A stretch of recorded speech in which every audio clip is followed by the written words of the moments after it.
From above, the Pacific Ocean looks peaceful, endless, and almost motionless.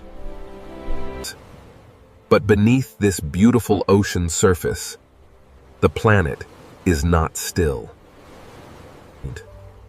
The ocean hides a world of pressure, heat, stone, and movement. What seems like silence is only the surface of a much larger story. We now descend into the Pacific Ocean, where the hidden power begins. Above us, the ocean is bright. Below us, the earth begins to reveal itself.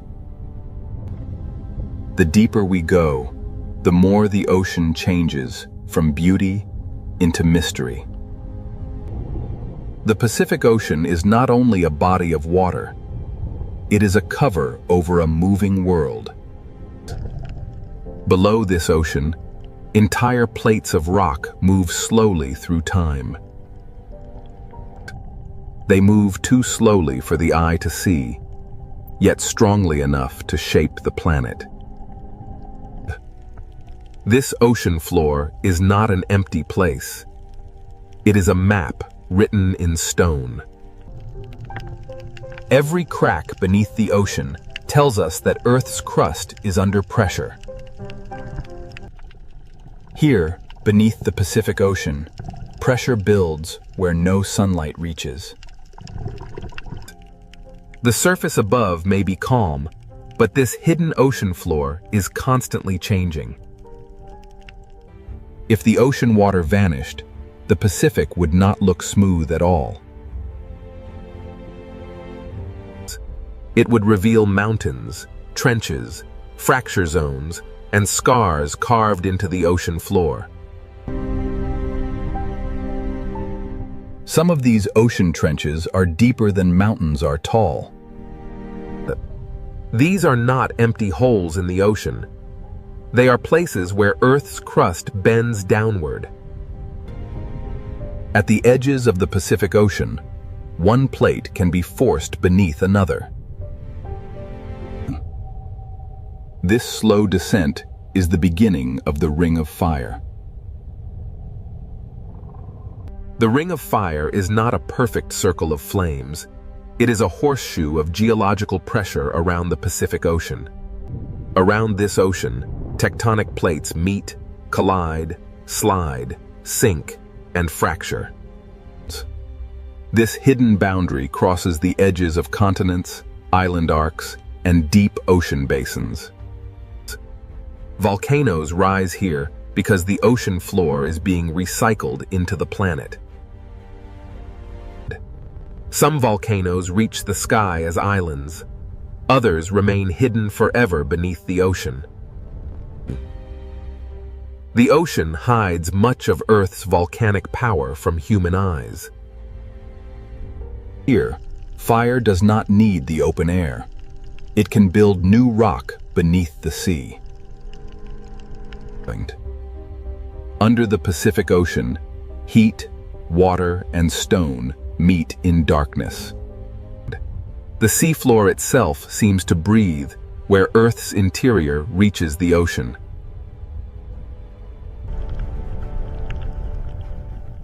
These hidden vents show that the ocean floor is not dead rock. Even in darkness, the ocean can turn heat into life. The same force that creates life here can also store enormous danger. Along these boundaries, the ocean floor can become locked in place. The plates keep trying to move, but friction can hold them together.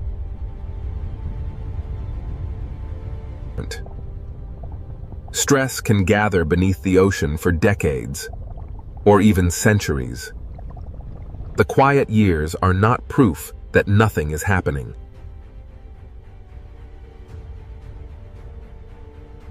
When a locked boundary finally breaks, slow motion becomes sudden release. This is how the hidden ocean floor can become the source of a powerful earthquake.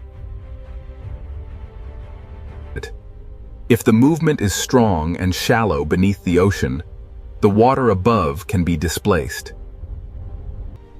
A tsunami does not begin as a wall of water. It begins when the seafloor moves. In deep ocean water, this energy may pass almost unseen. The Pacific Ocean can look peaceful while a force is already crossing it. This is the danger of the hidden ocean floor. What happens below can travel far beyond the source. The Ring of Fire connects trenches, volcanoes, earthquakes, and ocean waves into one vast system. And it is not a single doomsday switch. It is a long chain of active tectonic edges. The scale is difficult to imagine because the ocean hides almost everything. From below, the Pacific Ocean feels like a lid over a restless planet. The world above sees waves. The world below holds the engine.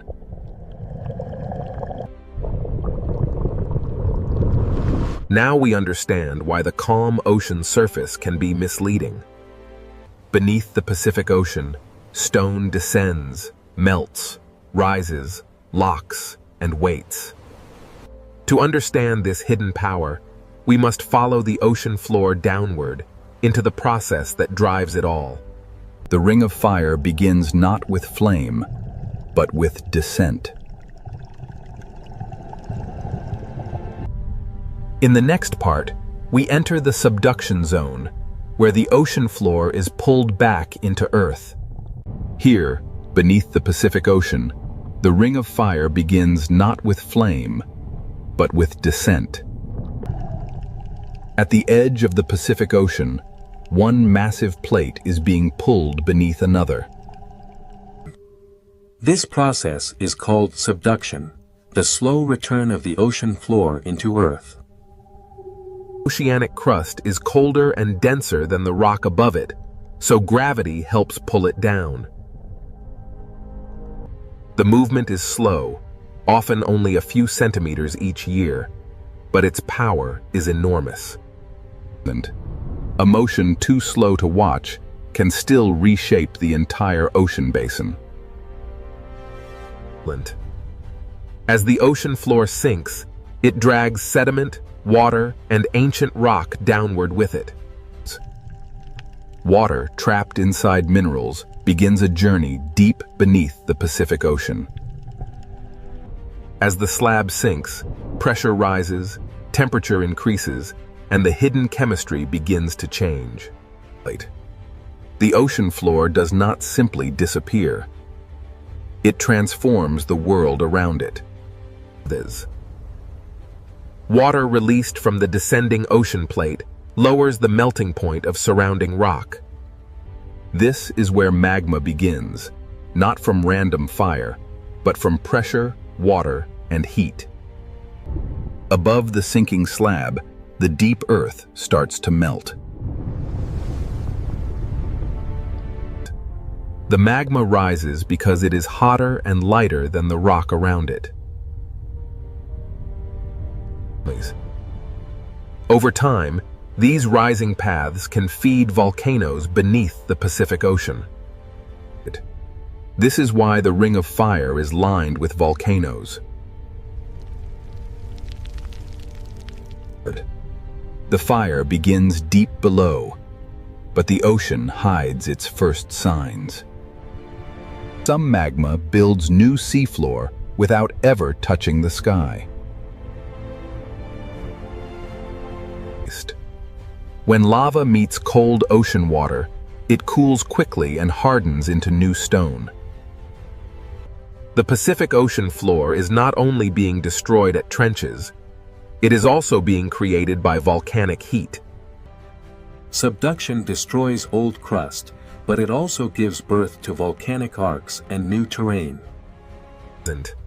This hidden engine creates seamounts, volcanic islands, and entire underwater mountain chains.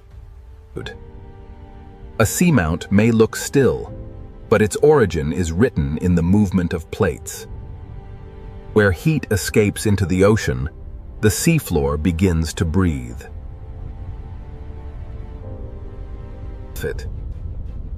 Hydrothermal vents are signs that Earth's interior is reaching into the ocean. Minerals carried by hot water build chimneys in the darkness of the Pacific Ocean. In this hidden ocean world, heat becomes chemistry, and chemistry can become life. Even without sunlight, the ocean can support life near the heat of the Earth. Subduction is not only a destructive force, it is also a creator of hidden ecosystems. But the same process that creates heat and life also stores danger along locked boundaries. Where the descending ocean plate meets the plate above, friction can stop the movement. The plates continue pushing, but the boundary holds them in place. Energy gathers slowly beneath the Pacific Ocean, hidden from the surface world. For decades or centuries, the ocean above may look completely calm. The quiet years are part of the earthquake cycle, not proof that nothing is happening. Every locked section is a place where slow motion can become sudden release. When the boundary finally breaks, stored energy can move the ocean floor in seconds. This is the link between subduction and the largest earthquakes on Earth. The same boundary that creates magma can also lock enough energy to From above, the Pacific Ocean looks peaceful, endless, and almost motionless. But beneath this beautiful ocean surface, the planet is not still. The ocean hides a world of pressure, heat, stone, and movement. What seems like silence is only the surface of a much larger story. We now descend into the Pacific Ocean, where the hidden power begins. Above us, the ocean is bright. Below us, the Earth begins to reveal itself. The deeper we go, the more the ocean changes from beauty into mystery. The Pacific Ocean is not only a body of water, it is a cover over a moving world. Below this ocean, entire plates of rock move slowly through time. They move too slowly for the eye to see, yet strongly enough to shape the planet. This ocean floor is not an empty place. It is a map written in stone. Every crack beneath the ocean tells us that Earth's crust is under pressure. Here, beneath the Pacific Ocean, pressure builds where no sunlight reaches. The surface above may be calm, but this hidden ocean floor is constantly changing. If the ocean water vanished, the Pacific would not look smooth at all. It would reveal mountains, trenches, fracture zones, and scars carved into the ocean floor. Some of these ocean trenches are deeper than mountains are tall. These are not empty holes in the ocean. They are places where Earth's crust bends downward. At the edges of the Pacific Ocean, one plate can be forced beneath another. This slow descent is the beginning of the Ring of Fire. The ring of fire is not a perfect circle of flames. It is a horseshoe of geological pressure around the Pacific Ocean. Around this ocean, tectonic plates meet, collide, slide, sink, and fracture. This hidden boundary crosses the edges of continents, island arcs, and deep ocean basins. Volcanoes rise here because the ocean floor is being recycled into the planet. Some volcanoes reach the sky as islands. Others remain hidden forever beneath the ocean. The ocean hides much of Earth's volcanic power from human eyes. Here, fire does not need the open air. It can build new rock beneath the sea. Under the Pacific Ocean, heat, water, and stone meet in darkness. The seafloor itself seems to breathe where Earth's interior reaches the ocean.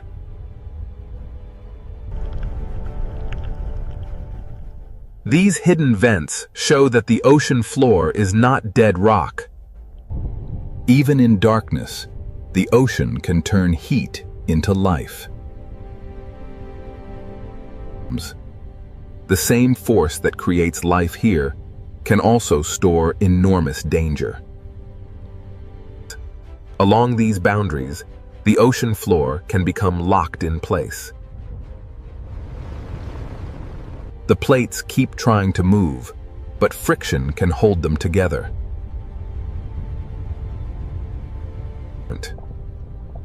Stress can gather beneath the ocean for decades, or even centuries.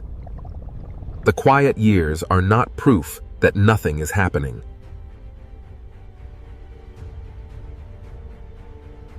When a locked boundary finally breaks, slow motion becomes sudden release.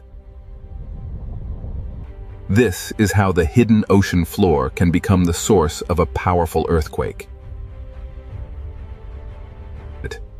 If the movement is strong and shallow beneath the ocean, the water above can be displaced. A tsunami does not begin as a wall of water. It begins when the seafloor moves. In deep ocean water, this energy may pass almost unseen. The Pacific Ocean can look peaceful while a force is already crossing it. This is the danger of the hidden ocean floor. What happens below can travel far beyond the source. The ring of fire connects trenches, volcanoes, earthquakes, and ocean waves into one vast system. And it is not a single doomsday switch. It is a long chain of active tectonic edges. The scale is difficult to imagine because the ocean hides almost everything. From below, the Pacific Ocean feels like a lid over a restless planet. The world above sees waves. The world below holds the engine.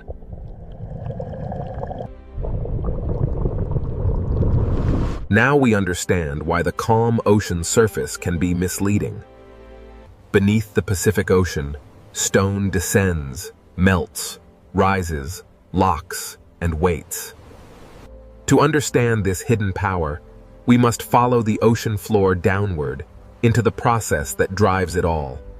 The ring of fire begins not with flame, but with descent. In the next part, we enter the subduction zone, where the ocean floor is pulled back into Earth. Here, beneath the Pacific Ocean, the ring of fire begins not with flame, but with descent. At the edge of the Pacific Ocean, one massive plate is being pulled beneath another. This process is called subduction, the slow return of the ocean floor into Earth. Oceanic crust is colder and denser than the rock above it, so gravity helps pull it down. The movement is slow, often only a few centimeters each year, but its power is enormous. A motion too slow to watch can still reshape the entire ocean basin. As the ocean floor sinks, it drags sediment, water, and ancient rock downward with it. Water trapped inside minerals begins a journey deep beneath the Pacific Ocean. As the slab sinks, pressure rises, temperature increases, and the hidden chemistry begins to change. From above, the Pacific Ocean looks peaceful, endless, and almost motionless.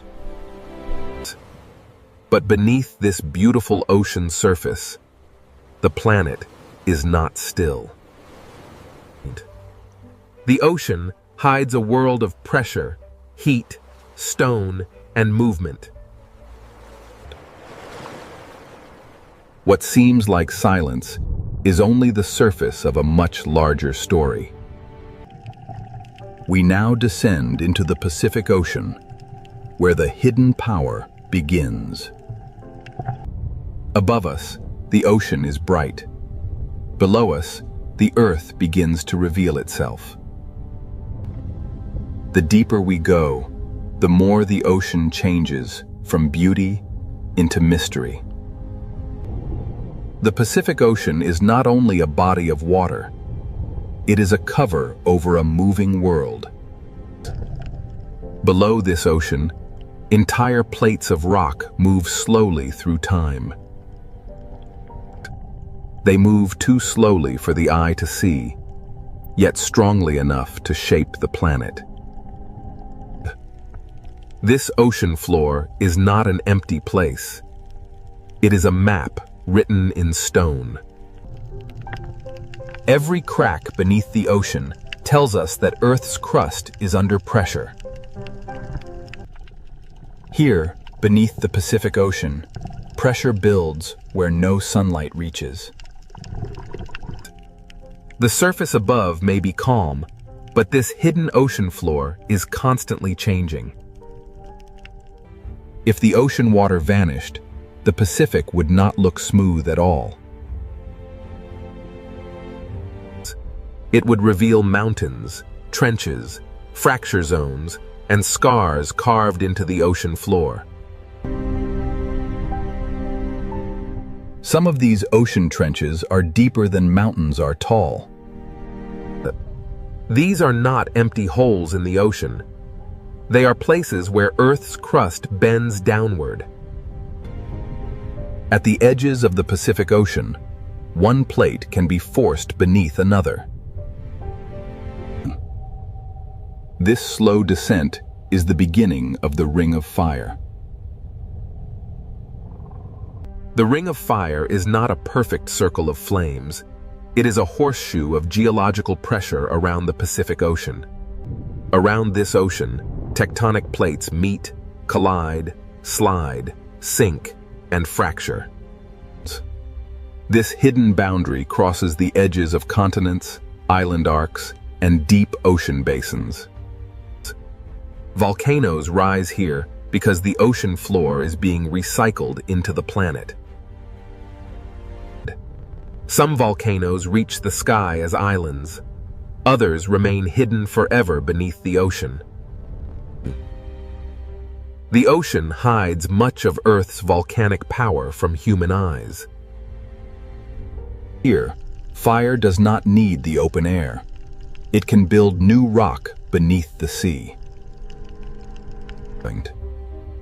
Under the Pacific Ocean, heat, water, and stone meet in darkness. The seafloor itself seems to breathe where Earth's interior reaches the ocean.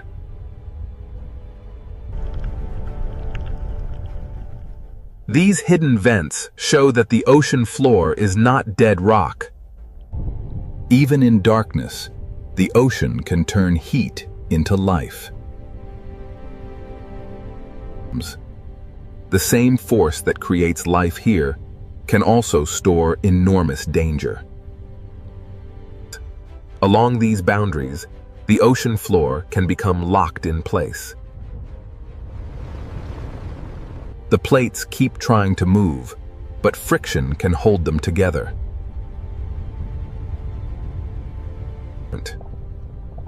Stress can gather beneath the ocean for decades, or even centuries. The quiet years are not proof that nothing is happening.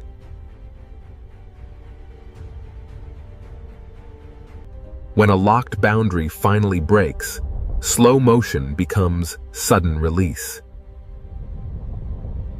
This is how the hidden ocean floor can become the source of a powerful earthquake. If the movement is strong and shallow beneath the ocean, the water above can be displaced. A tsunami does not begin as a wall of water. It begins when the seafloor moves. In deep ocean water, this energy may pass almost unseen. The Pacific Ocean can look peaceful while a force is already crossing it. This is the danger of the hidden ocean floor. What happens below can travel far beyond the source. The Ring of Fire connects trenches, volcanoes, earthquakes, and ocean waves into one vast system. And it is not a single doomsday switch. It is a long chain of active tectonic edges. The scale is difficult to imagine because the ocean hides almost everything. From below, the Pacific Ocean feels like a lid over a restless planet. The world above sees waves. The world below holds the engine.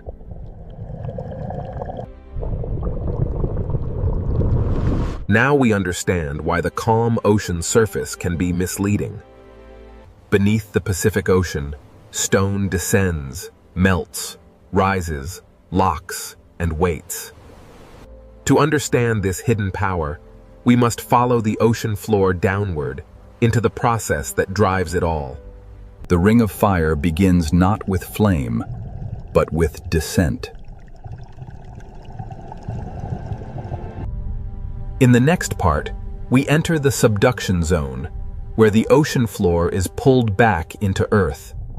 Here, beneath the Pacific Ocean, the Ring of Fire begins not with flame, but with descent. At the edge of the Pacific Ocean, one massive plate is being pulled beneath another. This process is called subduction, the slow return of the ocean floor into Earth. Oceanic crust is colder and denser than the rock above it, so gravity helps pull it down. The movement is slow, often only a few centimeters each year, but its power is enormous. And a motion too slow to watch can still reshape the entire ocean basin. As the ocean floor sinks, it drags sediment, water, and ancient rock downward with it. Water trapped inside minerals begins a journey deep beneath the Pacific Ocean. As the slab sinks, pressure rises, temperature increases, and the hidden chemistry begins to change. The ocean floor does not simply disappear. It transforms the world around it. Water released from the descending ocean plate lowers the melting point of surrounding rock. This is where magma begins, not from random fire, but from pressure, water, and heat. Above the sinking slab, the deep earth starts to melt. The magma rises because it is hotter and lighter than the rock around it. Over time, these rising paths can feed volcanoes beneath the Pacific Ocean. This is why the Ring of Fire is lined with volcanoes. The fire begins deep below, but the ocean hides its first signs. Some magma builds new seafloor without ever touching the sky. When lava meets cold ocean water, it cools quickly and hardens into new stone. The Pacific Ocean floor is not only being destroyed at trenches, it is also being created by volcanic heat. Subduction destroys old crust, but it also gives birth to volcanic arcs and new terrain. This hidden engine creates seamounts, volcanic islands, and entire underwater mountain chains. A seamount may look still, but its origin is written in the movement of plates. Where heat escapes into the ocean, the seafloor begins to breathe.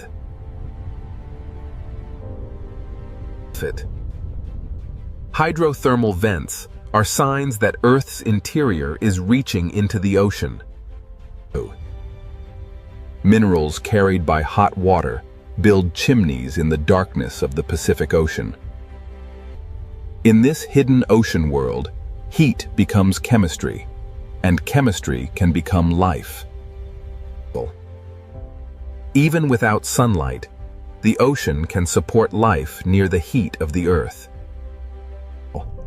Subduction is not only a destructive force, it is also a creator of hidden ecosystems.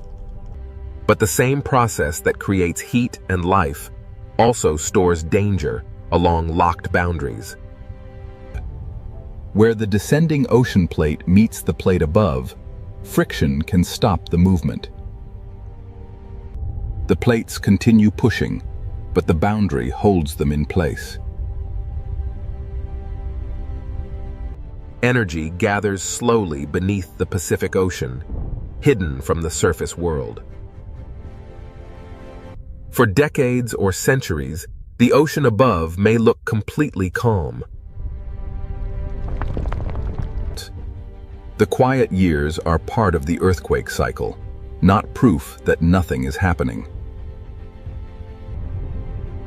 Every locked section is a place where slow motion can become sudden release.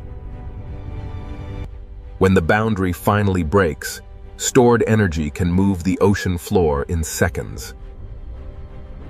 This is the link between subduction and the largest earthquakes on Earth.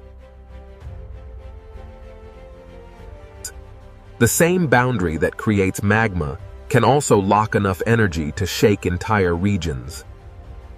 The subduction connects the deepest trench, the hidden magma, the volcano, and the earthquake. It is not fire first. It is motion first. The fire comes later. And when that fire reaches the ocean floor, a new hidden volcanic world begins. Many of the Pacific Ocean's most active volcanoes never touch the sky. They erupt in darkness, under pressure, surrounded by cold seawater. This is where subduction reveals its most dramatic face beneath the ocean. The sinking ocean plate below has awakened fire above.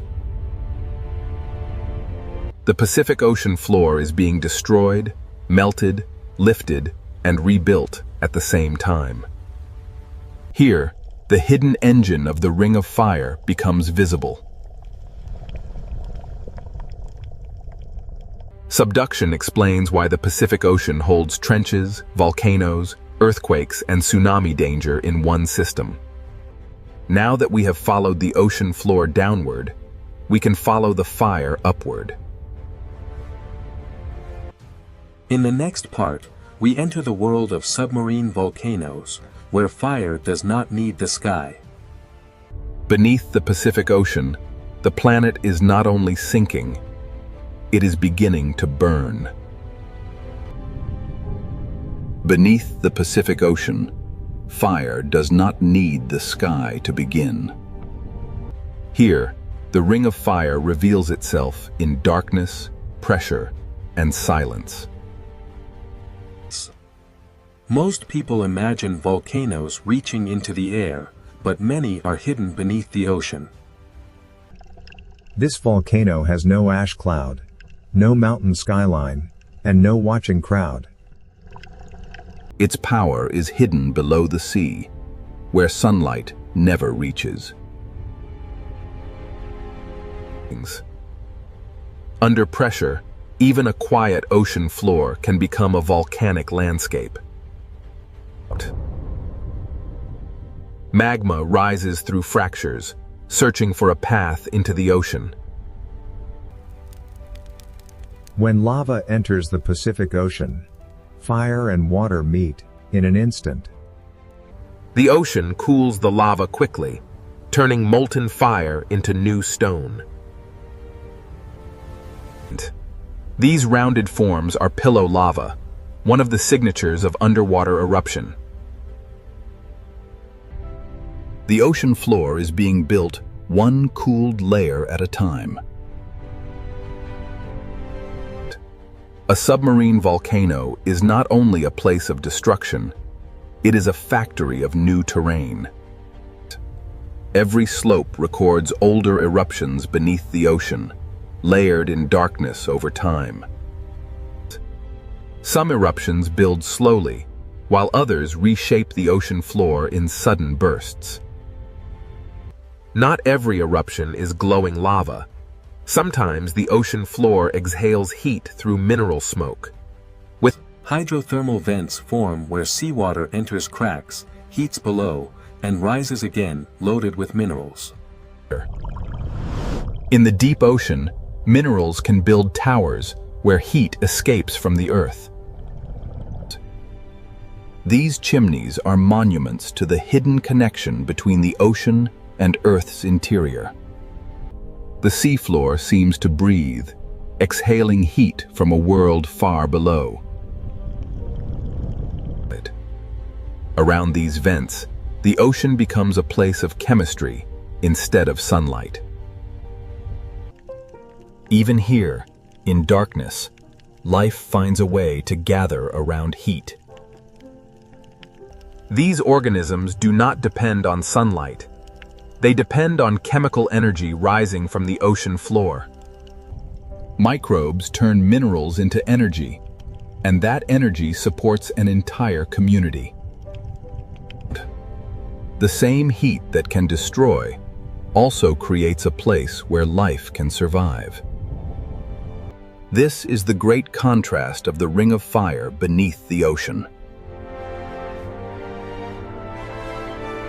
It buries old crust, builds new ground, and changes the shape of the seafloor. A volcano beneath the ocean can grow silently for centuries. Layer by layer, eruption by eruption, it becomes part of the underwater landscape. Underwater volcanoes are difficult to see, but their signs are written in heat, bubbles, and stone. An eruption beneath the ocean may leave only chemical changes, floating pumice, and evidence on the seabed. But the ocean hides the drama, but it cannot erase the record.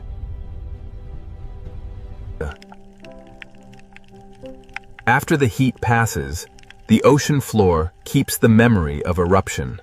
New rock is born hot, then sealed quickly by the cold Pacific Ocean.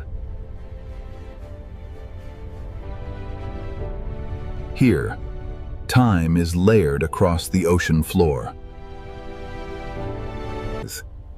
Submarine volcanoes can build, collapse, fracture, and rebuild beneath the waves. Even underwater, volcanic slopes are shaped by instability and pressure. Gas, heat, and pressure rise through cracks long after an eruption begins to fade. The volcano becomes a living machine of rock, water, heat, and chemistry. This hidden world proves that destruction and creation are not separate beneath the ocean. Life gathers at the edge of heat, where the deep ocean should seem impossible. Above the vents, the Pacific Ocean remains cold and silent, hiding everything below. From the surface, none of this fire can be seen. The ocean hides not just one eruption, but a long history of volcanic change. Across the Pacific Ocean, countless volcanic worlds rise from the seafloor. Some will never become islands, but they still shape the ocean around them. Minerals from these vents paint the ocean floor with traces of Earth's interior. Old vents die, new vents open, and the volcanic system keeps changing. But even in the deep ocean, nothing here is truly frozen in time. The same heat that feeds the vents also reminds us that pressure is still rising below. A submarine volcano is connected to forces much larger than the vent itself. Behind the lava and vents lies the same tectonic engine that bends the ocean floor downward. The volcano is the visible breath of a hidden system beneath the Pacific Ocean. But the same boundary that creates volcanic fire can also lock dangerous energy in place. The Ring of Fire does not separate volcanoes from earthquakes. It connects them. Where the plates become stuck, the next story begins. The hidden fire builds new worlds, but the locked boundary stores the power to shake them. In the next part, we enter the locked boundary, where a megathrust earthquake can begin. Here beneath the Pacific Ocean, the hidden fire gives way to a different kind of power. This is where the ocean floor can become locked by friction. The plates continue trying to move, but the boundary resists. The movement does not stop. It becomes stored energy. Over decades or centuries, the upper plate can bend like a spring. The ocean above may look calm, while stress gathers below. A megathrust fault can extend for hundreds of kilometers beneath the ocean. Its scale is difficult to imagine because the ocean hides almost everything. The same system that builds volcanoes can also store earthquake energy. Nothing dramatic may happen at the surface for a long time. The quiet years are part of the earthquake, not proof that the ocean floor is still. Stress leaves small signs before the great release. Gas, pressure, and motion reveal that something deep below is changing. The boundary is locked, but the force behind it keeps pushing. This is the silent tension of the Pacific Ocean. Like a compressed spring, the ocean floor holds energy until the locked section can no longer resist. Then, in seconds, the locked boundary begins to fail. The release starts in one place and races through the boundary. A vast section of Earth's crust can move in moments. This sudden movement is the heart of a megathrust earthquake. The shaking begins below the ocean, where no city lights can see it. The rupture can travel across an enormous fault surface.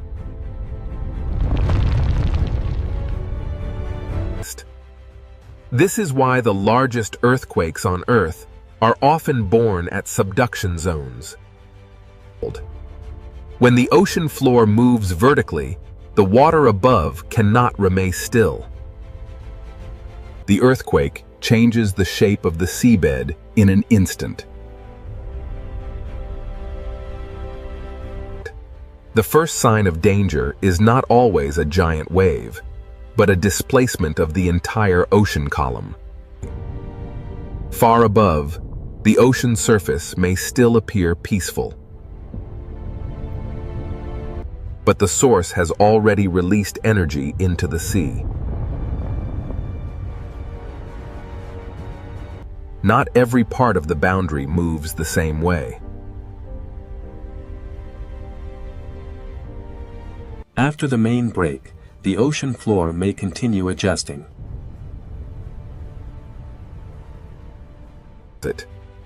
Each adjustment reminds us that an earthquake is not a single simple moment.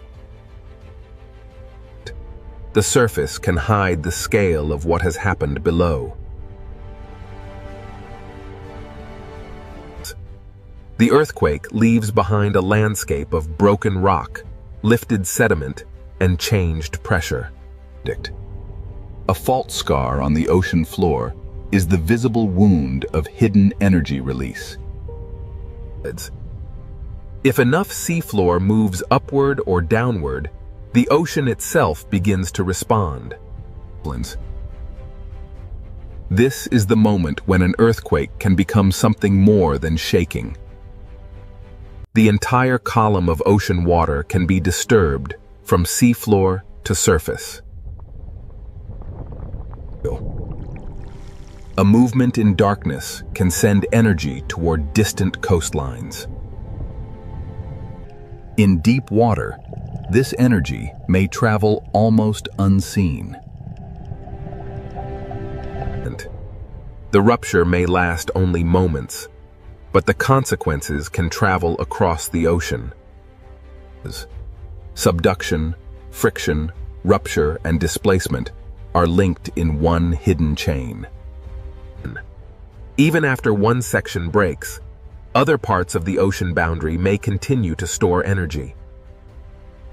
This is why the Ring of Fire must be understood as a long-term system, not a single event. The Earth is not angry. It is releasing stress stored in stone. From above, the Pacific Ocean may still look unchanged. But beneath that calm ocean surface, the seafloor has already moved. The danger of a megathrust earthquake is not only the shaking. When the ocean floor shifts vertically, the sea above it can be lifted. This is how the hidden earthquake can become a tsunami.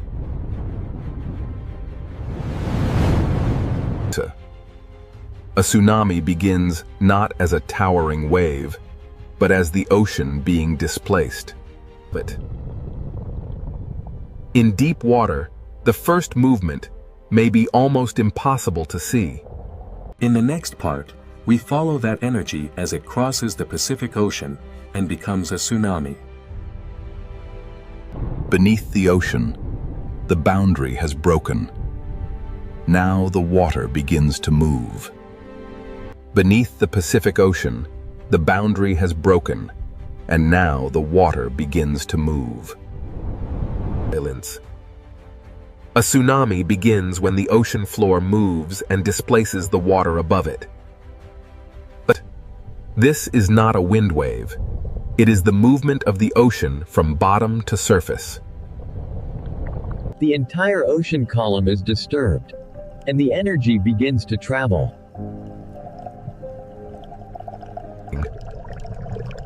In the deep Pacific Ocean, the first sign of a tsunami may be almost invisible. The source may be hidden beneath the sea, but the energy does not stay there. A tsunami can cross enormous distances while the ocean surface still looks calm. But far from shore, the Pacific Ocean may show almost no dramatic height. The danger is not always in what the eye can see.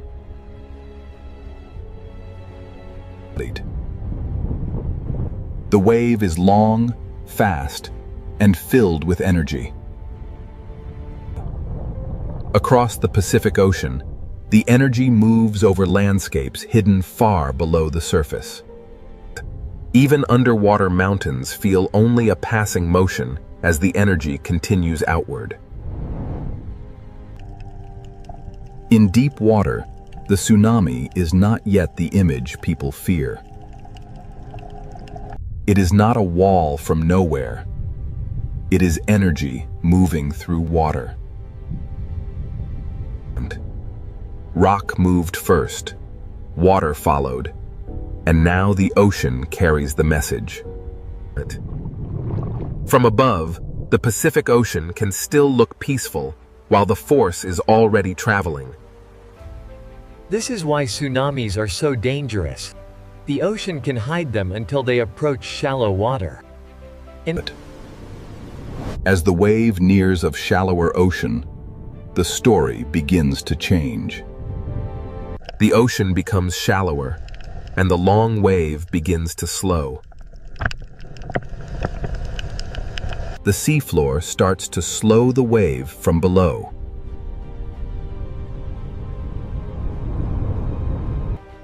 As the wave slows, its energy is squeezed into a smaller space.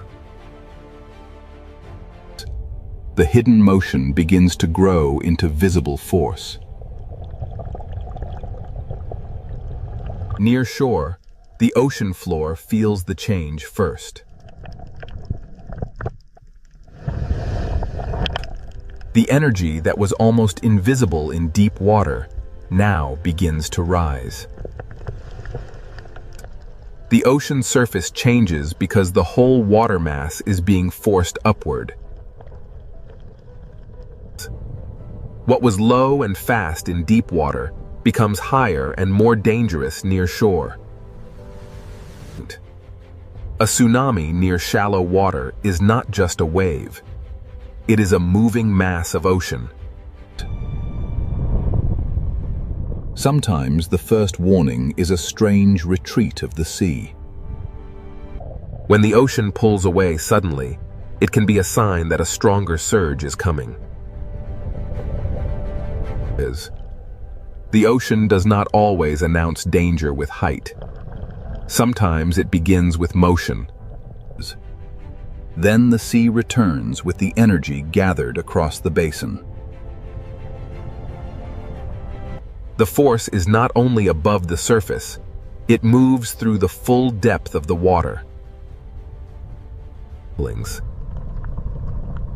This is why even a modest-looking tsunami can carry enormous power. Near shore, the Pacific Ocean can transform from calm surface into a relentless moving force. The source may be far away, but the result can arrive with little time to react. Below the surface, the tsunami is a current as much as a wave. The shape of the ocean floor can focus and strengthen the moving water. Every coastline receives the energy differently because every seafloor is shaped differently. A tsunami is physics. Rock moves, water is displaced, and energy spreads. The chain begins at the ocean floor and ends wherever the energy reaches shallow water. To understand a tsunami, we must connect the quiet surface to the hidden seafloor. The ocean remembers the movement long after the first rupture has passed. One movement in darkness can send waves across thousands of kilometers of ocean. This is why the Pacific Ocean demands understanding, not panic. Fear alone does not save lives. Understanding the mechanism does. Science cannot stop the ocean floor from moving, but it can listen. Warnings begin with measurement, observation, and respect for the ocean. The more we understand the deep ocean, the better we can live with an active planet. The Pacific Ocean is dangerous because it is alive with movement, but it is also readable. After the surge, the ocean may look peaceful again. But beneath that calm blue surface, the same geological system continues to work. The tsunami is not separate from the volcano, the trench, or the earthquake. It is one chain of motion beneath the Pacific Ocean.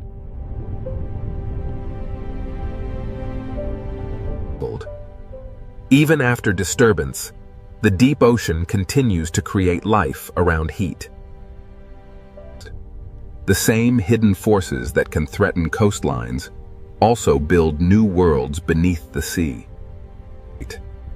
The Ring of Fire is both warning and creation, danger and renewal. Here, life survives not by conquering the ocean, but by moving with its relentless forces. The same forces that sculpt these waves will soon carry the influence of Antarctica north, bringing with them the deep, cold breath of the ice. We are now entering the Drake Passage, the gateway to the frozen continent. Here, the ocean currents collide with the first signs of ice. Moving beyond the ice, the ocean reveals its power. And there, on the edge of the world, a shape unlike any cloud or wave beckons. As we push through the swirling mist of the Southern Ocean, the first signs of the Antarctic ice begin to emerge. Plunging beneath the surface reveals the true architects of this world. Immense ribbons of current flow across the seabed, moving mountains of ice unseen. Rising from the depths, the ocean reveals its true power. The living wind of the Drake Passage gives way to the silent majesty of Antarctic ice. Here, the Drake Passage reveals itself as a living system. We move now towards the story of the ice. Emerging from the mist of the violent Southern Ocean, the first giants appear. Blue and white sentinels, beginning their long voyage north. Emerging through the mist, the great glacier stands silent, a wall of frozen history, while the dark waves crash below. Against these walls of blue ice, the waves of the Southern Ocean spend their fury, a timeless battle between water and frost. Antarctica holds its secrets in the ice, a vast, frozen memory, contrasted by the restless sea. Adrift in the formidable swells of the Drake Passage, this solitary iceberg begins its final voyage, a silent messenger from the deep south. Rising from the turbulent ocean, the iceberg's visible peak suggests the immense mass hidden beneath the waterline. Below the turbulent surface, the true scale of the iceberg is revealed, a colossal structure of ancient ice extending deep into the dark ocean abyss. Here, beneath the waves, the ancient ice begins its slow, inevitable return to the sea. Meltwater streams carry... Here, frozen land meets the moving sea. This quiet exchange of meltwater fundamentally alters the ocean's chemistry and currents. Rising from the depths, we witness the sheer magnitude of the iceberg. Here, wind and wave collide with millennia of compressed ice. The Drake Passage possesses a raw power unmatched anywhere on Earth, constantly reshaping the Antarctic coastline. The ocean slowly breaks, moves, and transforms the frozen landscape, demonstrating an unstoppable force. Wonders. Here, at the edge of the Antarctic, the Drake Passage lives up to its fearsome reputation. A place of raw power. Between these towering monoliths, the ocean's fury is trapped, a violent contrast to the stillness of the ice. Leaving the icy embrace of the bergs, the open ocean beckons. Here, the world of ice merges with the dark. The Drake Passage is a place of immense power. Here, The ocean's ceaseless current demonstrates that even the most ancient Passing through the arch, the true scale of the Southern Ocean reveals itself. Dark waters and floating ice stretch toward the distant peninsula. The dramatic currents of the Drake Passage carry these ice fragments, a visual testament to the hidden power of the Antarctic circumpolar current below. Beneath the surface, the cold currents begin their journey, a vast planetary pathway moving ice and water in a cycle spanning the entire globe. As the meltwater trails sink and spread, the ocean absorbs the cold freshwater memory, fundamentally altering the deep currents. Here, the ocean reveals its true complexity. Layers of temperature, salt, and melting ice converge in a dynamic, global climate space. Emerging from the depths, the visualization reveals the vast currents circling Antarctica, accelerating as they funnel through the narrow Drake Passage. What appears as energy from space is revealed at the surface as the immense power of the ocean, where the exchange of cold water drives global circulation. The sheer power of the ocean is evident here. Yet, this small autonomous research buoy shows us that even this battered by the relentless waves of the Drake Passage, this solitary buoy continues its silent vigil, recording the vital statistics of the Southern Ocean. Even as the storm rages above, deep beneath the waves, the true power of the ocean currents remains constant, observed by silent scientific sentinels. Here, in the vast expanse of the Drake Passage, the ocean itself becomes an observatory without... Rising from the depths, the ocean's true power becomes evident. The hidden currents measured below reveal a climate story unfolding violently at the surface. The Drake Passage, a turbulent gateway where the world's oceans converge, driven by forces that shape the global climate. As the massive iceberg slowly turns, the powerful waves carve deep into its base, demonstrating the relentless force of the warming sea. Here, the ancient ice surrenders to the sea. Drop by drop, the Antarctic meltwater begins its long voyage. As the wind strengthens, the ocean reminds us that even climate processes are wrapped in violence, motion, and the profound cold of the water. Here, at the edge of the world in the Drake Passage, the ocean reveals itself as a vast, powerful transport system. Look closely at the foam lines stretching eastward. They reveal a massive circulation pattern moving far beyond the confines of the Drake Passage. Hidden beneath the waves, the deep currents silently carry the signals of a changing climate, a powerful force shaping the planet's future. These luminous currents represent the raw, physical power of the Drake Passage, connecting surface life with the deepest reaches of the ocean. The ocean currents are relentless. They transport these fragments across the globe, even as the warming waters slowly begin to break them apart. Cast adrift from the frozen continent, these fragments begin their final journey, surrendered to the warming currents. Life here is defined by the elements. The albatross, master of the wind, navigates the turbulent sea and the towering ice of the Drake Passage. These waters are a reminder that some forces are far greater than any single creature. As the storm finally recedes, the ocean reveals its true, powerful rhythm, a reminder of nature's enduring strength. In the Drake Passage, where Earth's motion becomes visible, the softening storm reveals the relentless drift of ancient ice. We descend into the ancient currents, a restless ocean, shaped by the relentless wind and the slow march of ice, a world unfinished.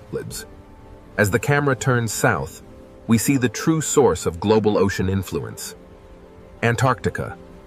As the last signs of the continent vanish behind us, we face the raw power of the open ocean. Pure wind, pure water, planetary scale. Here, the ancient forces of geography, wind and current converge, shaping the very face of the planet. Here, at the edge of the world, the clouds momentarily part, revealing the terrifying beauty of the Southern Ocean.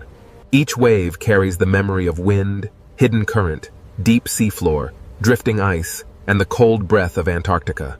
As the last iceberg yields to the dark sea, the ocean continues its timeless journey, carrying the memory of Antarctica.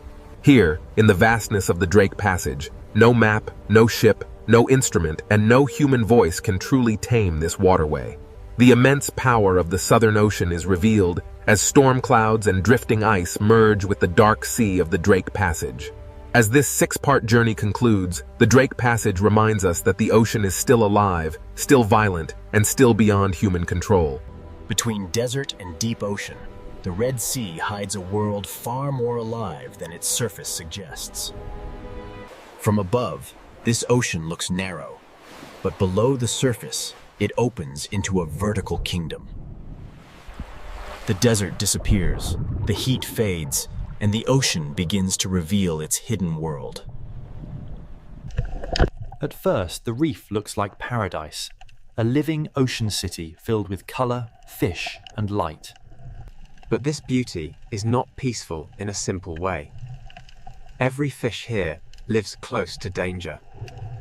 In this ocean, coral is not only shelter, it is a maze where every path can become a trap. The Red Sea Ocean is a corridor of predators, where every layer has its own hunter. Beyond the reef edge, the ocean changes. The blue becomes deeper, quieter, and more dangerous. Hammerheads patrol the blue, reef sharks guard the walls, barracudas wait in the current, and silent hunters hide below. So who truly rules this narrow ocean corridor? The answer begins here. Inside, to understand who rules this ocean, we must begin with the reef, the living city where every hunt starts. For small fish, the reef is protection. But for predators, it is also a map. Every shape has meaning here. A narrow branch can save a fish, and a narrow passage can guide it toward danger. In this ocean, fear moves faster than teeth. One shadow can change the entire reef. The reef does not simply hold life, it organizes life, forcing fish, hunters, and currents into patterns. Even the open sand is part of the ocean's design. It looks empty, but hidden hunters may be waiting below. Power in the ocean does not always come from above. Sometimes it waits silently beneath the floor. The Red Sea Ocean is narrow from above, but underwater it rises in layers, and each layer has its own danger. Where the reef ends, the blue begins. And in that open ocean, a different kind of ruler moves. This is why the question is not only which creature is strongest.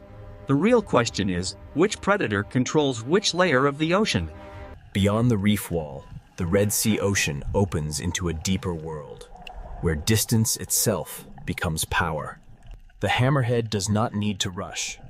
Its shape alone tells every fish that the open ocean is not empty. Its strange head is not a mystery of design. It is a living sensor built to read the ocean.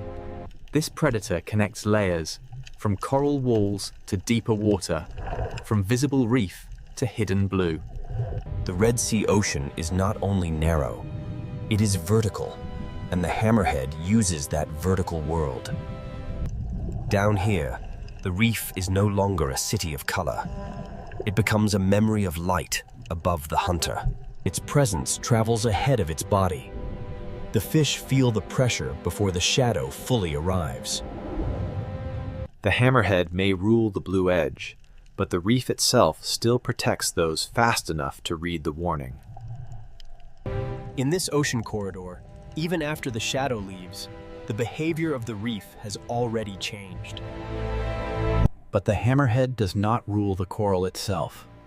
Closer to the reef, another hunter keeps the ocean city alert. But the hammerhead does not rule the coral itself. Closer to the reef, another hunter keeps the ocean city alert. A reef shark does not need violence to command attention. Its patrol alone sends a warning through the ocean. Here, power is rhythm. The shark follows the wall, and the fish reshape themselves around its path. The reef gives fish places to hide, but it also gives predators routes to follow. A single shark can turn open water into risk, and a safe path into a difficult choice. Not every reef shark moves the same way. Some patrol the edge, while others wait inside the hidden architecture of coral. In the Red Sea Ocean, even a resting predator changes how fish use space. In shallower ocean light, another reef shark carries the same message. The open edge is never neutral. These sharks do not simply hunt fish. They shape the behavior of every fish that shares the reef. Reef sharks rule the patrol line, but above the coral and inside the current, another predator waits like a silver blade. Reef sharks rule the patrol line, but above the coral, another predator waits in perfect stillness. Barracuda do not command the ocean by size. They command it by timing, patience, and sudden speed. In this narrow ocean corridor, stillness can be more frightening than motion. One break in the pattern, and the quiet ocean becomes a chase. The reef saves some fish, but the open water always demands a price for hesitation. But not every hunter in the Red Sea Ocean needs speed. Some rule by waiting inside the reef itself. The grouper does not need the whole ocean. It only needs one cave, one ledge, and one careless fish. Below the reef, the ocean hides another kind of power, silent, flat, and almost impossible to see. The ray does not patrol the wall or chase through the current. It reads the ocean floor like a secret map. So who truly rules this narrow ocean corridor? The answer is not one creature. The Red Sea Ocean does not begin with predators alone. It begins with the reef that makes predators possible. The Red Sea Ocean does not begin with predators alone. It begins with the reef that makes predators possible. A reef is a city built by living animals, filled with streets, rooms, tunnels, and hidden doors. Every narrow path can protect a fish, but every narrow path can also guide it toward danger. In this ocean, danger often arrives first as pressure, not as teeth. The reef creates choices, and in a predator's ocean, every choice has a cost. Grazing fish feed in the open, but they never forget the shelter behind them. Small fish survive by reading space, current, shadow, and distance to coral.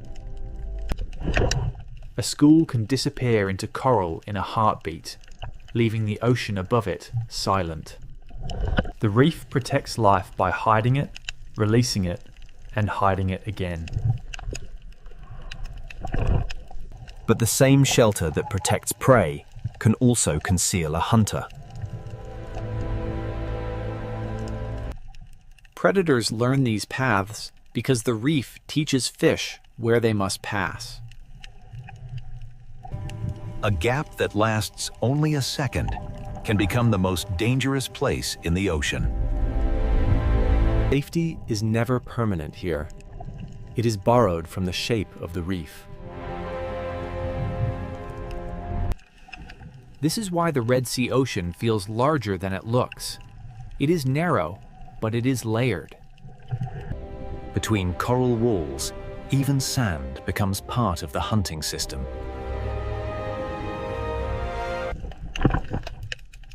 What looks empty from above may be crowded with hidden life below.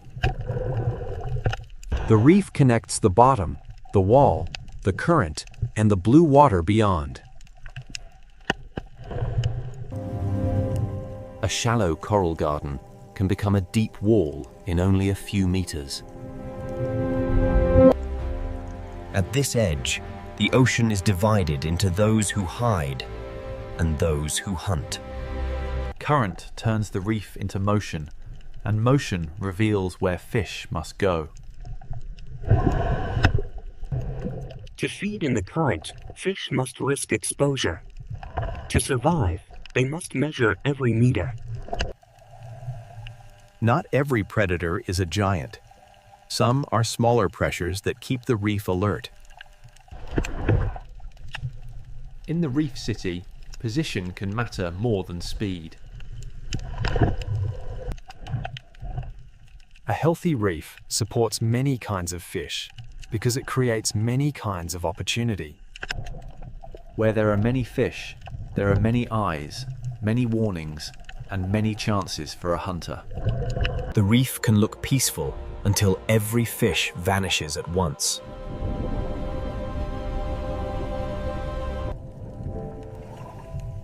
Survival here is a rhythm of leaving, hiding, and returning. The architecture of coral decides how the ocean moves. At the slope, the reef becomes a border between the crowded city and the unknown blue.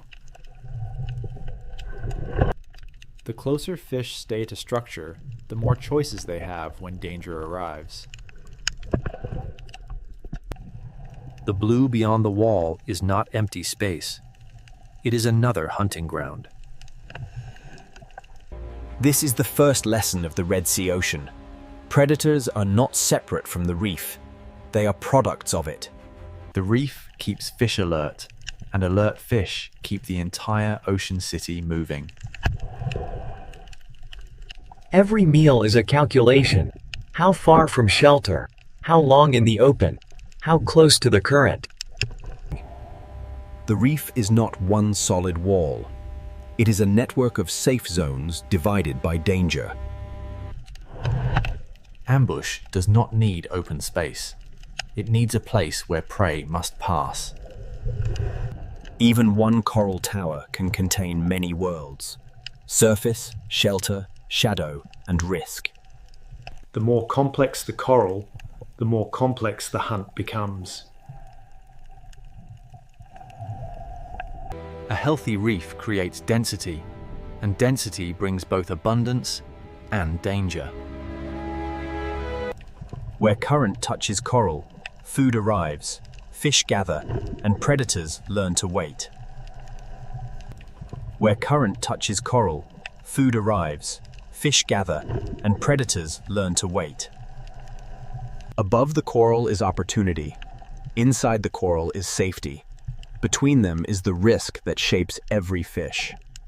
The reef begins every hunt, but not every hunter stays inside it. The reef surface holds small fish, the caves hold patience, the sand holds secrets, and the blue holds distance. Where the wall ends, the reef stops controlling everything, and the open ocean begins to take over.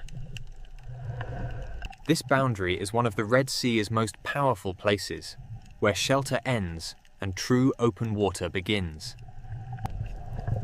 Beyond the reef, power belongs to animals that can read distance, depth, and current.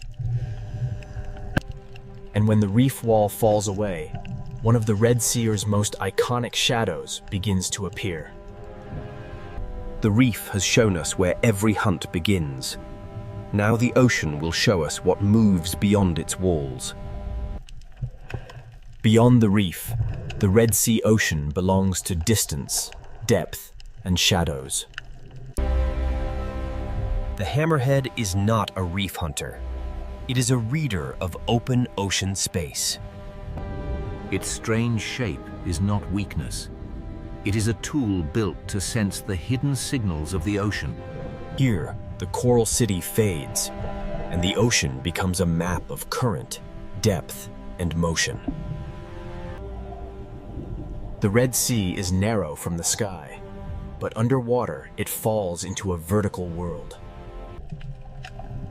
A predator that can move through depth has access to a larger world than a reef-bound hunter. This is the hammerhead's power. Not only strength, but access to many layers of the ocean. It follows invisible roads where current carries scent, movement, and the possibility of prey. The hammerhead does not need to enter the reef to make the reef feel watched.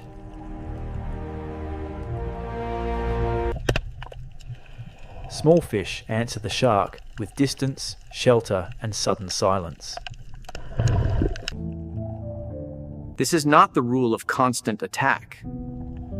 This is the rule of presence. Its body is built to search, to sense, and to move across ocean space with patience. Farther from coral, the ocean becomes less visible, but not less alive. Out here, the hunter belongs to the space between what can be seen and what can only be sensed. When it returns toward the reef, the ocean reacts before the shadow reaches the wall. The hammerhead rules the open edge, but coral still gives smaller fish a chance. From inside the reef, the blue ocean is not empty beauty. It is exposure.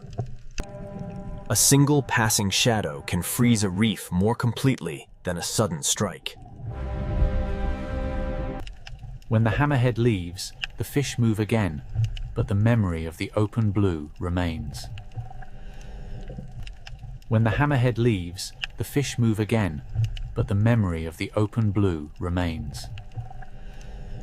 But the hammerhead does not rule the coral itself.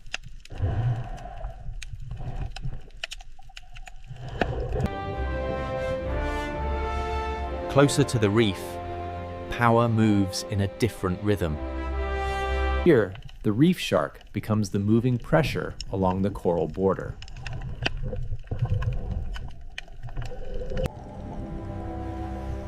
It does not need to be the largest predator to change the order of the reef. The reef gives fish shelter, but the shark turns every open lane into a decision. A channel is not just a passage.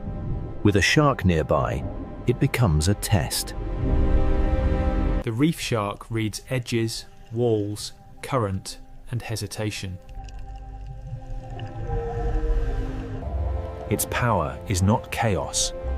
Its power is order. Once the patrol passes, the reef relaxes, but never completely. Some reef sharks patrol in motion. Others turn the hidden spaces of coral into quiet danger. Even resting, a predator changes the way fish approach the reef. In shallower light, another shark carries the same ancient pressure. The blacktip moves through sunlight, but its message is the same. Open water is never neutral. The shark does not simply search for food. It shapes the movement of everything smaller than itself. From inside the coral, even a passing shark becomes the sky of danger. Predators create caution, and caution shapes where fish feed, hide, and travel.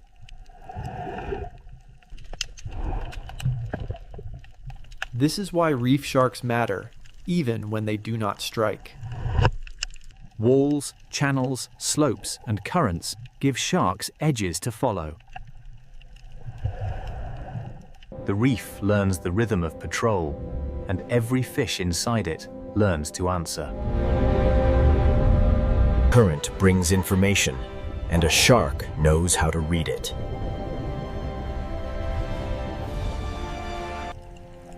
Here, the Red Sea's narrow shape does not limit life. It compresses it. Reef sharks rule not by owning every space, but by making every space matter. But the patrol line is not the only zone of power.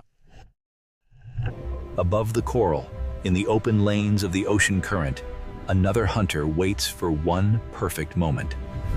The hammerhead rules the blue edge. The reef shark patrols the wall. But speed is about to change the rhythm of the ocean. Part of the Red Sea is ruled by depth, part by patrol, and now the current belongs to the silver blades. In the current above the reef, the Red Sea ocean changes rhythm again.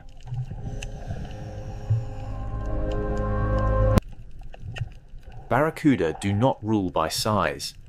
They rule by stillness before speed. The ocean looks calm, but every fish beneath them is calculating distance to shelter. For prey, the reef is safety. For barracuda, the space just outside it is opportunity. A current can become a corridor, and a corridor can become a trap. One instant of hesitation, and still water becomes a chase. The reef saves the quick, but the open ocean punishes the separated. Barracuda power lives in contrast. Long patience, then one precise explosion of speed. Where current touches coral, food gathers, fish gather, and predators learn the timing. The current feeds the reef, but it also exposes every fish that moves too far from shelter. In this layer of the ocean, power belongs to the animal that knows when not to move. A school survives by becoming one body, one turn, one warning.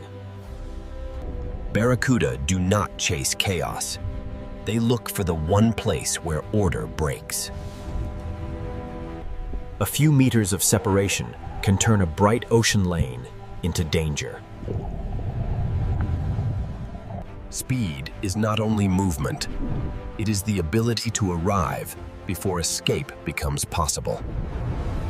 After every burst, the ocean returns to stillness, but every fish remembers the cost of drifting apart.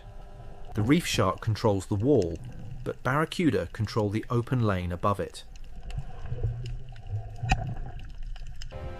Their bodies are built for clean acceleration, with no wasted movement and no warning.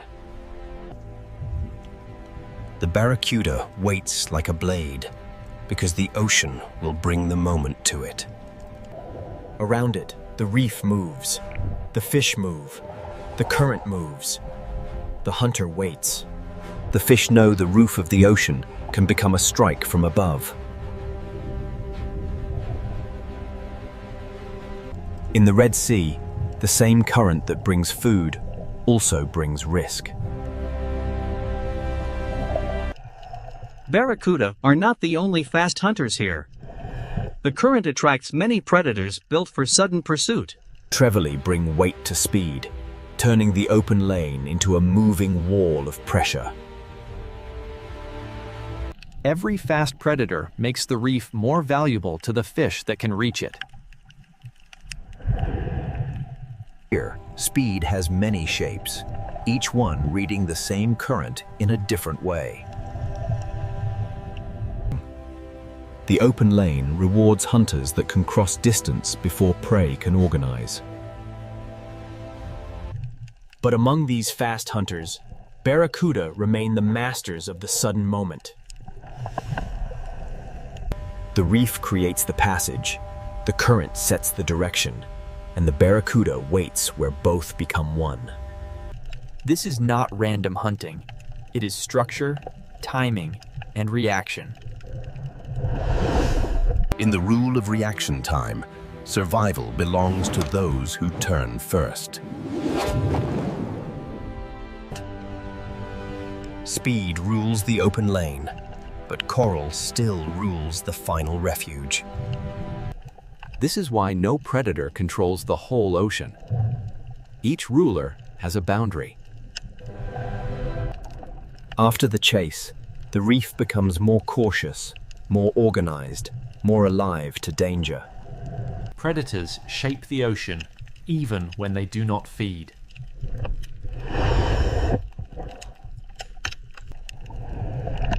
The map is not drawn in sand or stone. It is drawn in movement. For the viewer, they are beautiful. For the reef fish, they are the shape of the open water's danger. The Red Sea Ocean gives them a perfect stage. Clear water, strong current, and fish forced close to structure. But the reef has predators that do not need open water or sudden acceleration. Below the silver hunters, the reef holds a slower kind of power. Here, dominance is not measured in speed, but in position.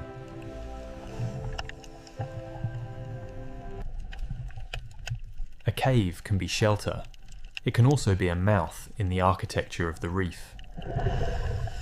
After the speed of the current, The Red Sea Ocean now reveals the power of waiting. The current belongs to the silver blades, but the caves belong to hunters that never need to chase. To understand the next ruler of the Red Sea, we must leave speed behind and enter the shadows. In the next layer, the Red Sea Ocean will show us that silence can be just as dangerous as speed.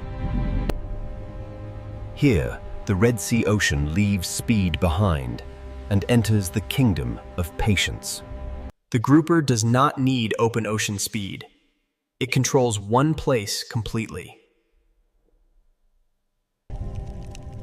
Its greatest weapon is not only its body, it is position.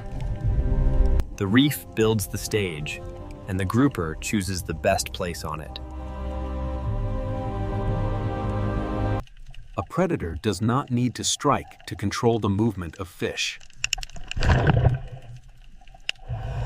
This is ownership through stillness, a small kingdom ruled by waiting. In the reef, the most dangerous distance can be the last few inches. A ledge is not just rock. It is a boundary between visibility and surprise.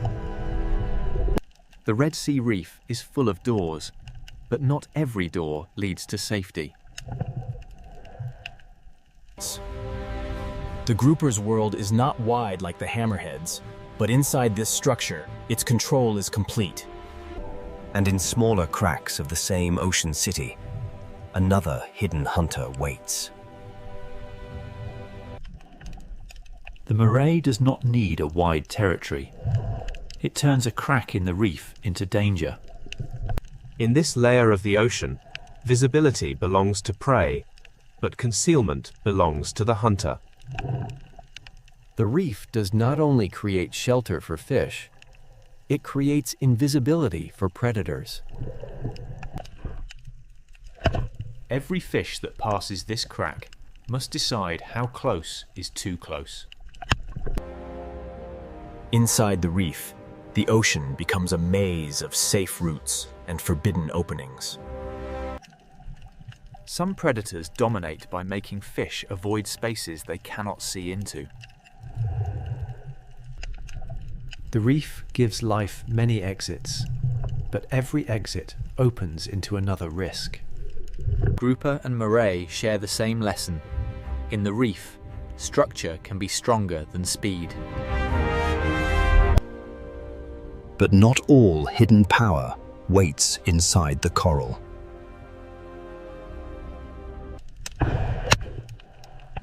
Below the reef, the ocean floor hides a quieter kind of hunter. The sand seems empty because the predator has become part of it. The ray does not chase through open water. It reads the ocean floor. Its body is built for the lowest layer, where pressure, scent, and movement leave quiet traces. To larger predators, the sand may look empty. To the ray, it is full of signals. A small movement under the sand can become a message only the bottom hunter understands. The cave, the crack, and the sand are different worlds, but all belong to the same ocean system. Power does not always cast a shadow overhead. Sometimes it waits beneath a thin layer of sand. The danger disappears not because it leaves, but because it becomes invisible again. The sand is not a gap between important places. It is an entire layer of the hunt. In this lower world, the hunt happens through contact, pressure, scent, and patience. Each hidden predator controls a different part of the reef's lower architecture. The grouper holds the cave, the moray holds the crack, and the ray reads the sand. For a small fish, one journey across the reef can pass through several kingdoms of danger. This is not chaos. It is a layered order built by coral, sand, and patience. The Red Sea is not ruled from one throne. It is divided into many small territories. Some rulers move across great distance. Others make one small place dangerous every day. But none of these hunters owns the whole ocean. Each rules only the layer it understands best. Now the answer becomes clearer. The Red Sea is not a kingdom of one predator, but a system of many layers. The hammerhead owns the blue edge, the reef shark patrols the wall, the barracuda controls the current, and the hidden hunters rule the structure below. Above all of them, the reef itself writes the rules. It creates shelter, ambush points, current breaks, sand borders, and the density of life that makes predators possible. To ask who rules the Red Sea is really to ask who controls which layer. The final answer is not hidden in one bite, one cave, or one shadow. It is hidden in the balance between them. In the final layer, the Red Sea Ocean will reveal that dominance is not a crown. It is balance. After all these layers, the answer begins to emerge. The Red Sea is not ruled by one creature. It is ruled in layers. It owns the open edge, but it does not own the reef itself. The reef shark rules the patrol line, making the coral edge a place of constant calculation. Its power is not only what it eats, but how every fish moves when it appears. Above the coral, the barracuda rules the moment when stillness becomes speed. In the open lane, reaction time can become the difference between survival and disappearance. Inside the reef, the grouper rules by patience and position. It does not need to cross the ocean. It makes one cave dangerous every day. The moray rules the cracks, where invisibility becomes control.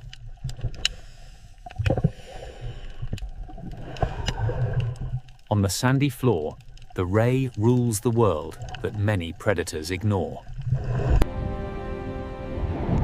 It reads the floor the way a shark reads open water.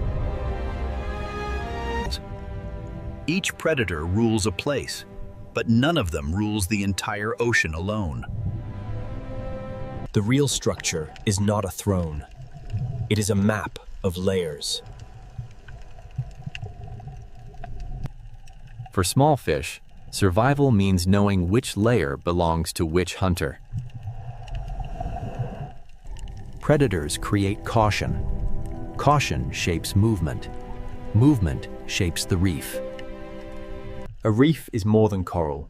It is coral plus fish, grazers, predators, current, sand, depth, and time.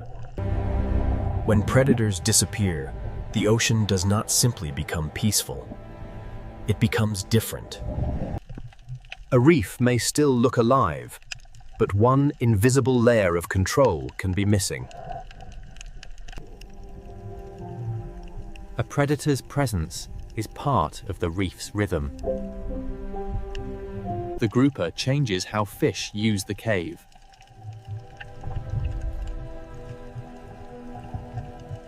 The barracuda changes how fish hold together.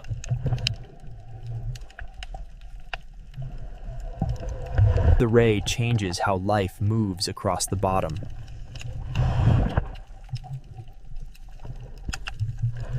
Each predator is a warning, a boundary, and a force in the movement of the reef. Balance does not mean peace without danger. Balance means every role still exists.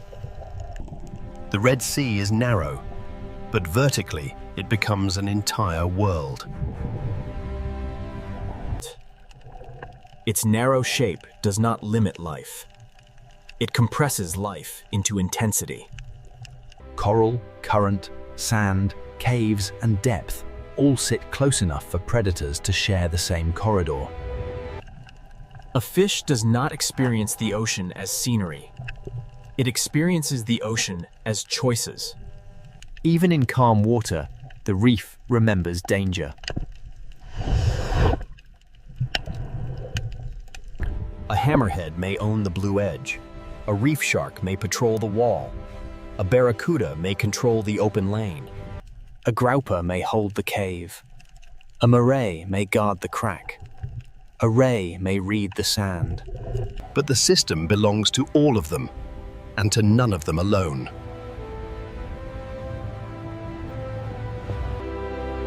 Above all predators, the reef itself rules the rules.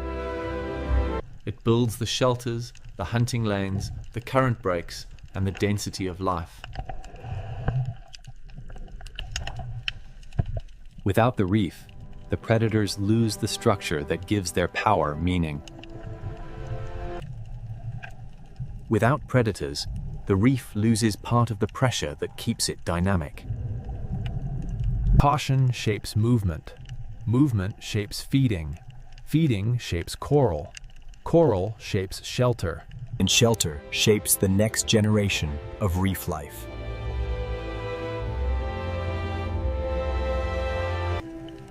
This is the Red Sea's real power. Not one monster, but a living network. Dominance here is not noise. It is pressure moving quietly through every layer. From above, this may look like one narrow sea. Beneath the surface, it is many worlds stacked together. Every fish, every coral branch, every shadow, and every current carries part of the answer. The question was never only who is strongest. The question was who belongs to which layer. The answer is not one king.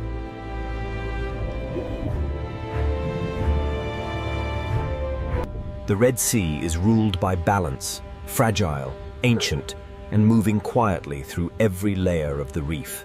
A hammerhead may own the blue edge, but the blue edge is only one part of the story. A reef shark, a barracuda, a grouper, a moray, and a ray each hold a different piece of power. But no piece is the whole ocean. The real ruler is the relationship between them.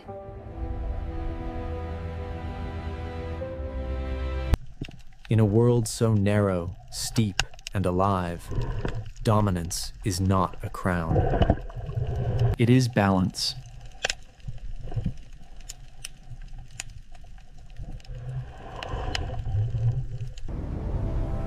In northern Norway, land does not end gently.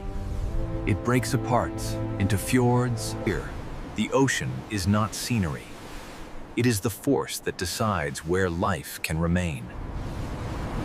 The coast is shaped by wind, ice, and ocean, and every edge feels exposed to the next storm.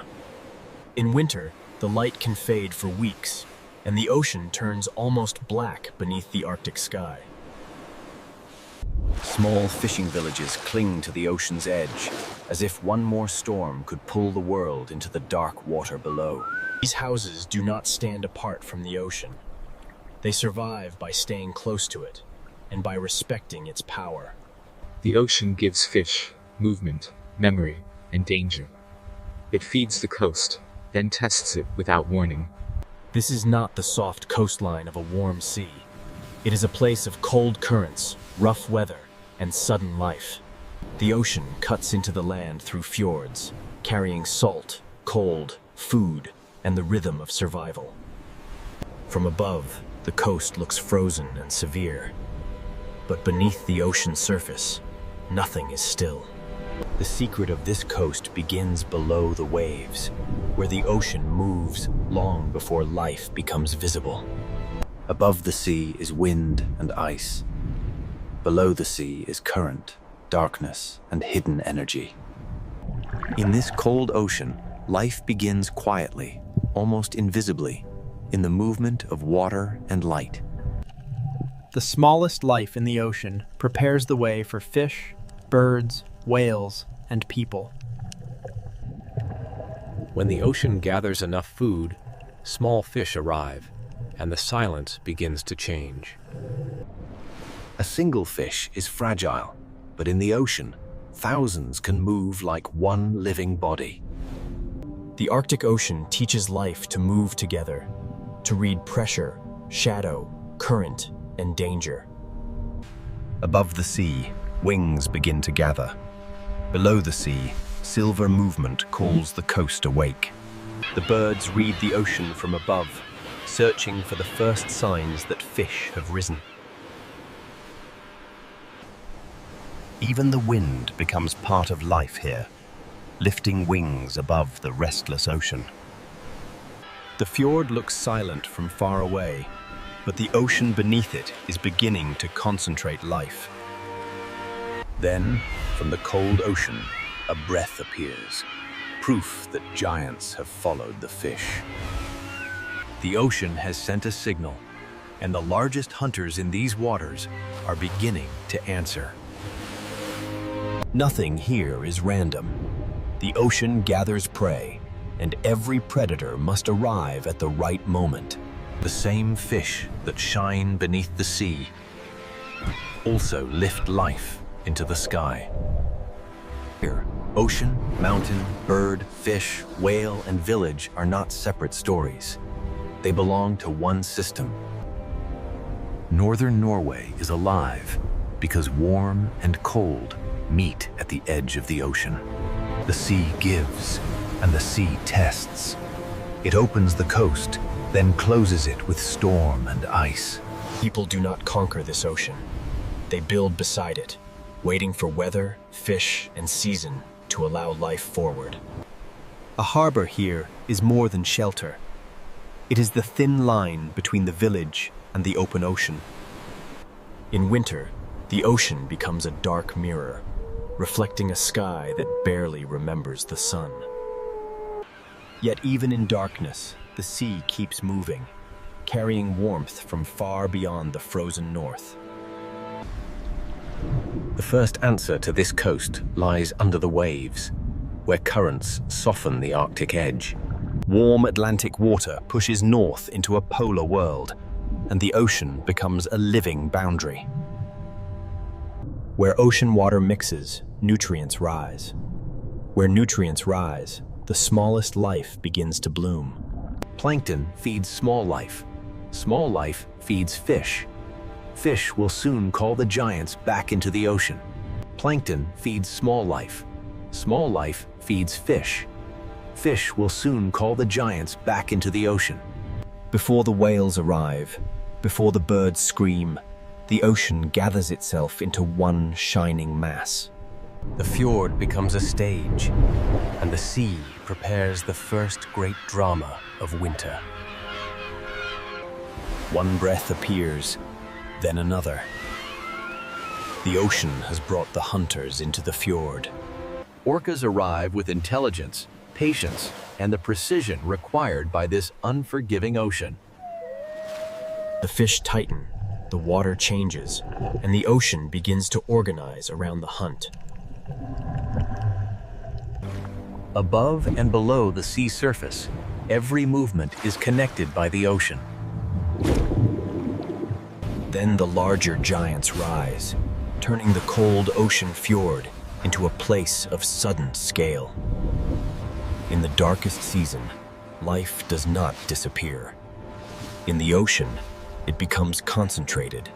Northern Norway is not rich because it is easy. It is rich because the ocean gathers life where season and current align. But this is only the beginning. Beyond the fjords, the sea falls into deeper and stranger worlds. The same ocean that feeds fish and whales near the surface also opens into canyons of darkness below. To understand this coast, we must follow the ocean from current to fish, from fish to whale, and from whale to village. This is Norway at the edge of wind, ice, and ocean nigh. And the story begins with The story begins beneath the ocean, where a hidden current keeps this frozen coast alive. Northern Norway should feel locked in ice, yet the ocean refuses to become still. Far to the south, Atlantic water begins a long journey north, carrying heat into a polar world. This current does not make the Arctic warm, but it softens the edge enough for life to gather. Above the sea, winter is severe. Below the ocean surface, hidden warmth travels through the dark.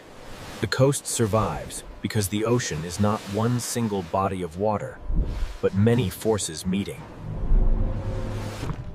Where Atlantic warmth meets Arctic cold, the ocean becomes dynamic, restless, and rich. Where Atlantic warmth meets Arctic cold, the ocean becomes dynamic, restless, and rich.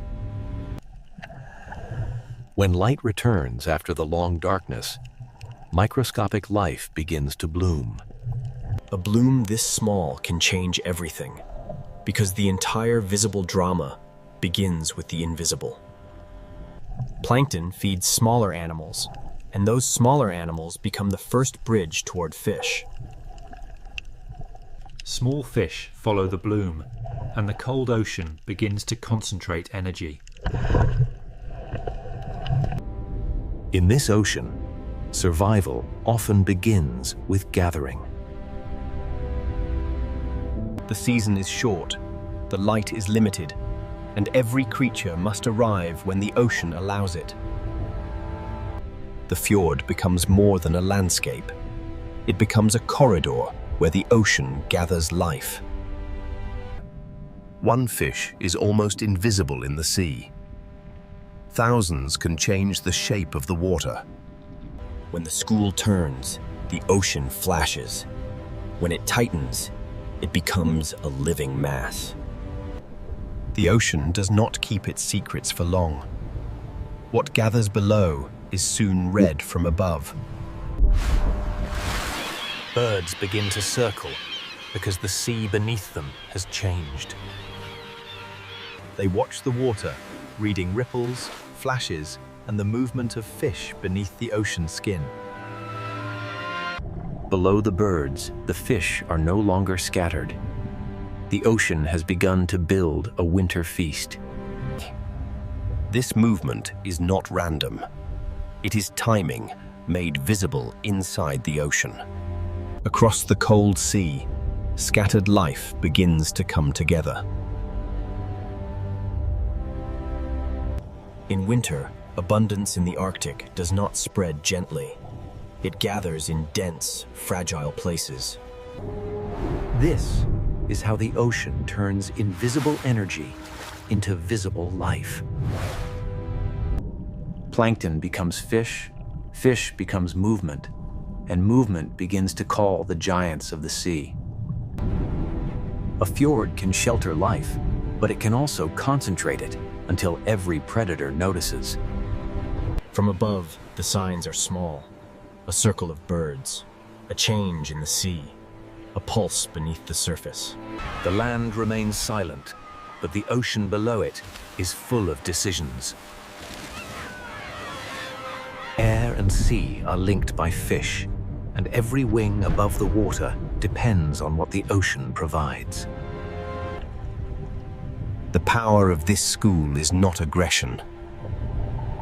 It is concentration. A scattered fish is difficult to find. A dense school changes everything. The ocean compresses life into a shape that birds can follow and whales can find. The first hunters are already reading the surface, but the greatest hunters are still beyond the frame. Far across the ocean, another sign appears and looms. A breath, a ripple, a giant turning toward the feast. The fish do not know the whole story, but the ocean around them is changing. The current began this story. The fish made it visible. Now the sea is ready to summon larger life. Sometimes the entire fjord feels organized around one movement beneath the waves. The mountains look still, but the ocean below them is preparing the first great winter spectacle. Herring are not the largest animals in this story, but in the winter ocean they may be the most important. A transfer of energy, carrying the bloom of the ocean into bodies large enough to feed giants. Individually, each fish is small. Together, they become a living storm beneath the sea. This is the moment when the Arctic coast begins to wake in the coldest part of the year. The ocean has gathered its silver bloodline, and the giants have begun to arrive. Soon, intelligence will enter the dark water, and the fjord will become a hunting theater. The entire drama of northern Norway begins with invisible changes in water. The land may be frozen, the sky may be dark, but the ocean continues to carry energy north. Fish feed whales, seabirds, seals, and people. The ocean connects them all. A current alone does not create a winter spectacle. For that, the sea needs a smaller creature. It needs herring, the silver bloodline of the Arctic winter. And when the herring are forced upward beneath the cold ocean surface, one of the most intelligent hunting scenes in the sea is about to begin. Now, beneath the cold ocean surface, one of the most intelligent hunting scenes in the sea begins. In the winter fjords of Norway, the herring become the center of the season. Orcas do not enter this ocean as random hunters. They arrive with memory, coordination, and purpose. They begin to work around the school, reading its shape and guiding its movement. The herring respond as one body, folding inward as pressure builds from every side. The power of the orca is not speed alone. It is strategy. Above the water, birds follow the signs. Below the sea, the hunt is being arranged. The fjord becomes a single connected world, with fish, whales, birds, and mountains in one frame. Movement, bubbles, and pressure turn the open ocean into a carefully shaped trap. To the viewer, it may look chaotic, but inside the sea, every movement belongs to a pattern. A tail strike breaks the order for a moment, and the silver wall shivers through the ocean. The school tightens again, because in this ocean, scattered life is fragile. At the surface, black fins cut through the cold ocean, like signals from another intelligence. The birds know what the ocean is hiding, and the orcas know how to bring it within reach. The scene becomes almost architectural, a structure built from pressure, movement, and fear. The herring form a living sphere, and the orcas hold the boundaries of the sea around it. The herring form a living sphere, and the orcas hold the boundaries of the sea around it. The land looks silent, but the sea below it is full of decisions. But the orcas are not the only giants drawn into the fjord. Humpback whales bring a different kind of force, slower, larger, and immense. Where the orca shapes the school with precision, the humpback rises with scale. At first, there is only a shadow moving upward through the ocean. Then the surface changes, and the fjord seems to hold its breath.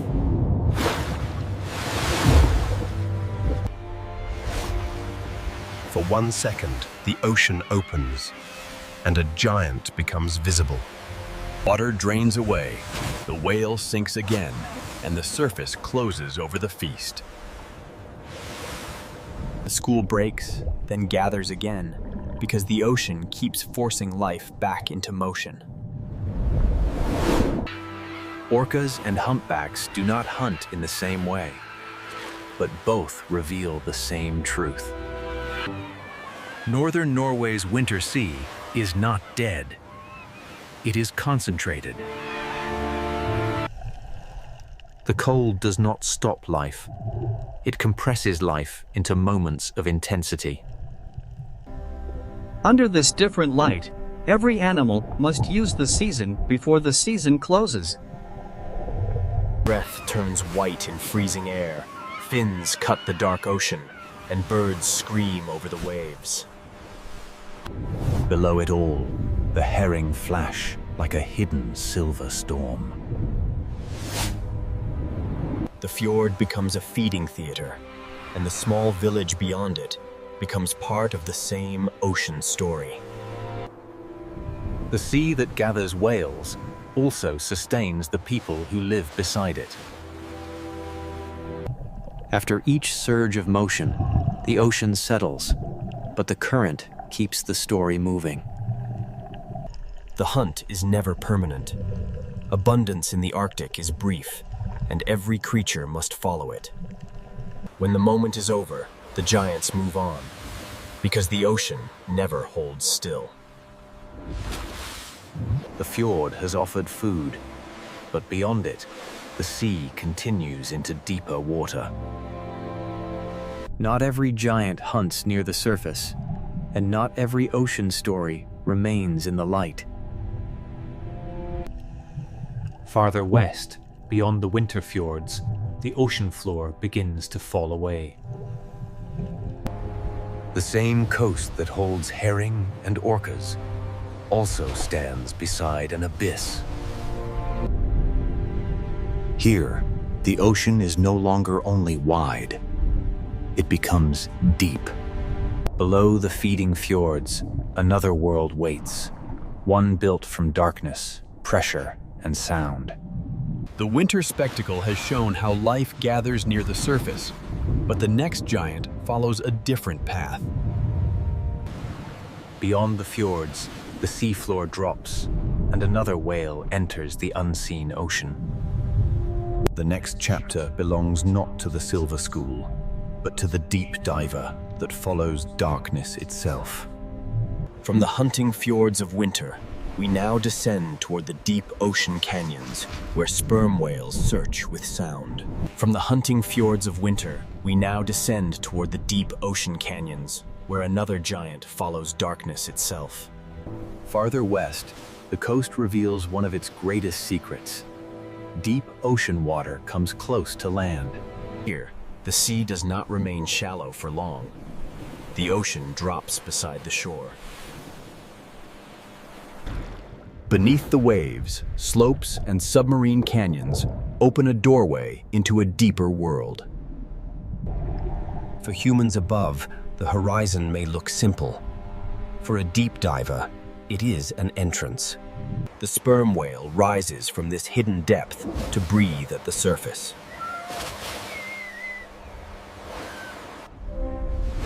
This is not a hunter of the shallow herring fjord. It is a giant built for vertical journeys. Before the dive, the whale waits and breathes, gathering oxygen for a world without light.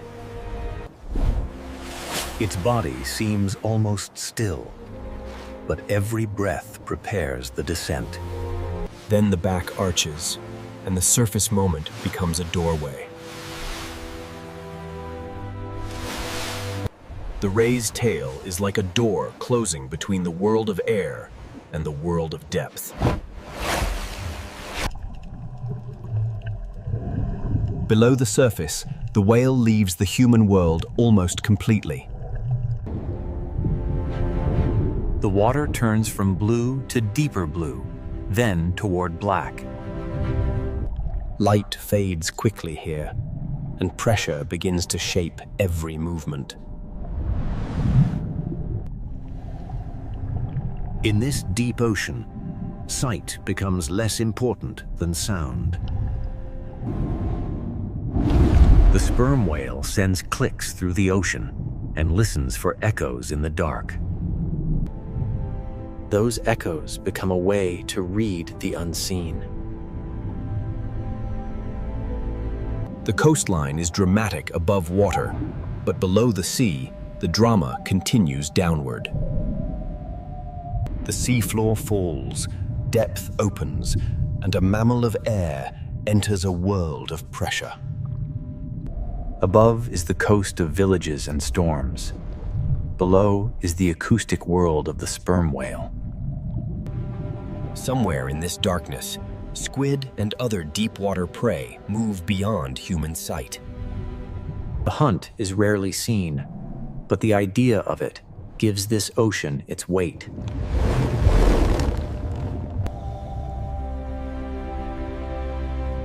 In this layer, the sea does not reveal everything. The sperm whale carries one of the ocean's most powerful natural sonar systems. Each click searches the darkness, returning fragments of shape, distance, and direction. This is not the fast silver chaos of the herring fjord. It is slower. In northern Norway, the village and the abyss can be neighbors. On the surface are boats, weather, birds, and light. Beneath are canyons, pressure, and sound. The human world floats above, while the whale moves through a depth human senses cannot survive. After the descent, the whale must return to air. The journey is vertical, from breath to darkness and back again. Every dive reminds us that this coast is not only horizontal, but layered. The whale rises toward a world of wind, cliffs, islands, and winter ocean. Then the breath returns, and the hidden world briefly touches the surface. For a moment, the deep diver becomes visible again, and the ocean closes its secret behind it. Vesterålen matters because it shows how close deep ocean systems can come to the human coast. A village may stand beneath snowy peaks, while a whale searches the abyss nearby. The shore and the deep are not separate worlds here. In places like this, they are neighbors. Life exists along the coast, but it also hangs above a layered ocean. At the surface are breath storms and light. Below are slopes, squid, pressure, and sound. The deep whale does not need the fjord theater. It belongs to a darker stage.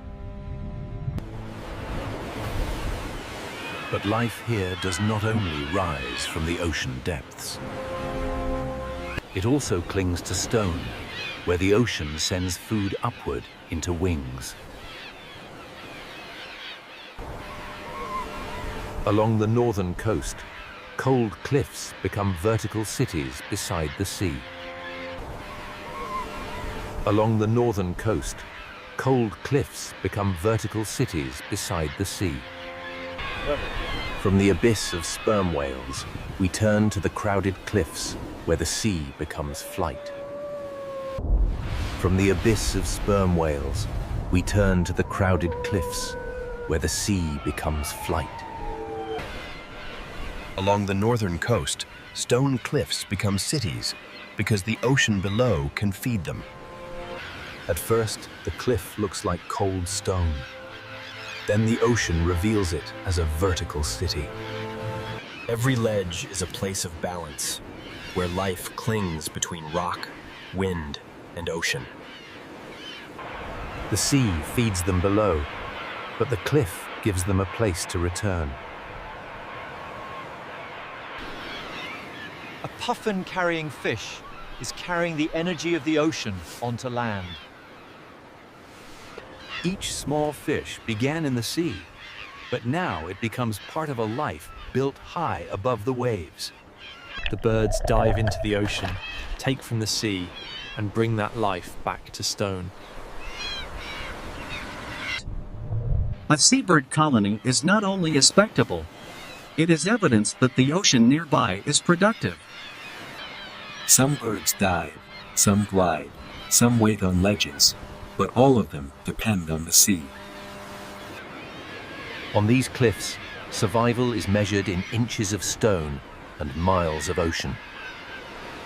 The cliff is built from rock, but its life is built from fish. When they leave the cliff, they enter the ocean's weather. When they leave the cliff, they enter the ocean's weather.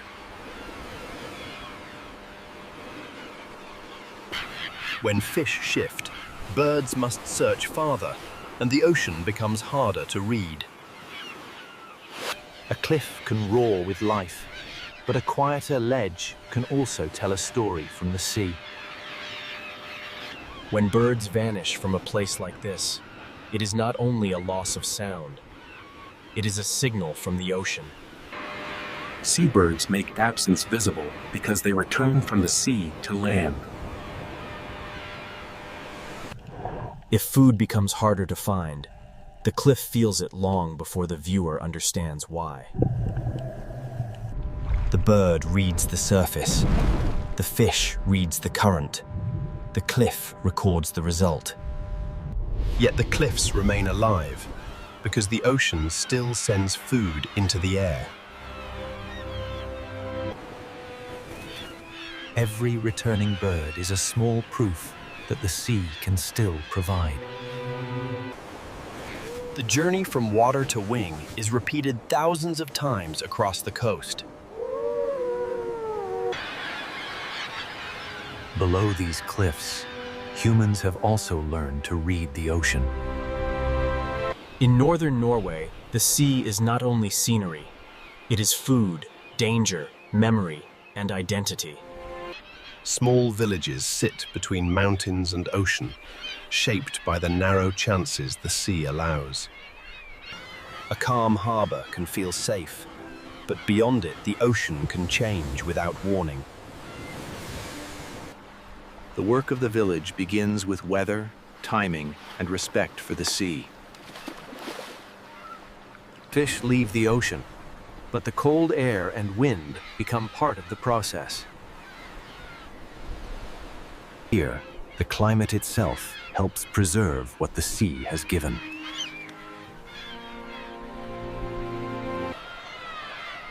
The village is not separate from nature.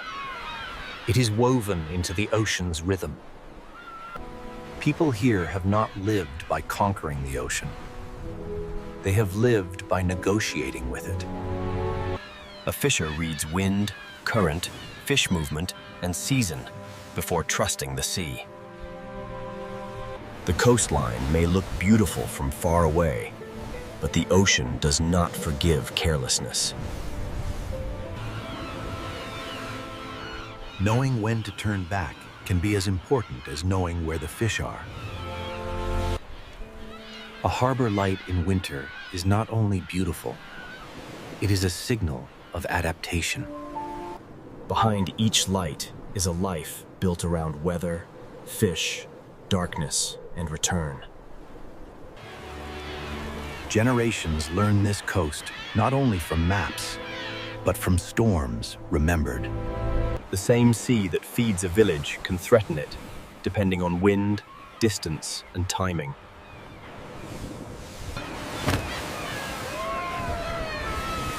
The ocean gives and tests in the same breath. Birds, fishes, whales, and villages all read the same water in different ways. Beneath the harbour, the food web continues, quiet and essential. The village survives because the ocean remains alive beyond what the eye can see. To live here is to know when to leave, when to wait, and when to return. The return to harbor is part of the rhythm, as important as the journey out. This human layer keeps the coast from becoming only a wilderness postcard. The birds return to ledges, the boats return to harbor, and both returns depend on the sea. Northern Norway is a coastal system where ocean productivity climbs into wings and settles into villages. Everything here depends on reading the ocean accurately. The whale reads fish. The bird reads the surface. The fisher reads the wind. But this relationship is changing because the Northern Ocean is changing its rhythm. Fish may shift, seasons may move, and old knowledge must adapt to a sea that no longer behaves exactly as before. For the birds, for the whales, and for the people, survival depends on the ocean's pattern. And now, across the far north, ice is retreating, seasons are shifting, and the Arctic Sea... Across the far north, ice is retreating, seasons are shifting, and the Arctic Sea is beginning to change its rhythm. Less ice does not simply mean more open ocean. It changes the boundary between Arctic cold and Atlantic warmth. Warmer, saltier water can move farther north, reshaping where life can gather. The change is not always dramatic in a single frame, but the ocean remembers every small shift. This is not a simple disaster scene. It is a rhythm slipping out of its old timing. This is not a simple disaster scene. It is a rhythm slipping out of its old timing. For fish, temperature can influence movement, growth, spawning, and where the next meal will be found. If the fish move, everything that follows them must also move. For seabirds, the question becomes how far they must fly before the ocean offers food. A quieter cliff is not only a quieter cliff. It may be a message from the sea. A quieter cliff is not only a quieter cliff. It may be a message from the sea. When the food web shifts beneath the surface, the change rises into the air. For whales, the location of prey decides where the journey must go.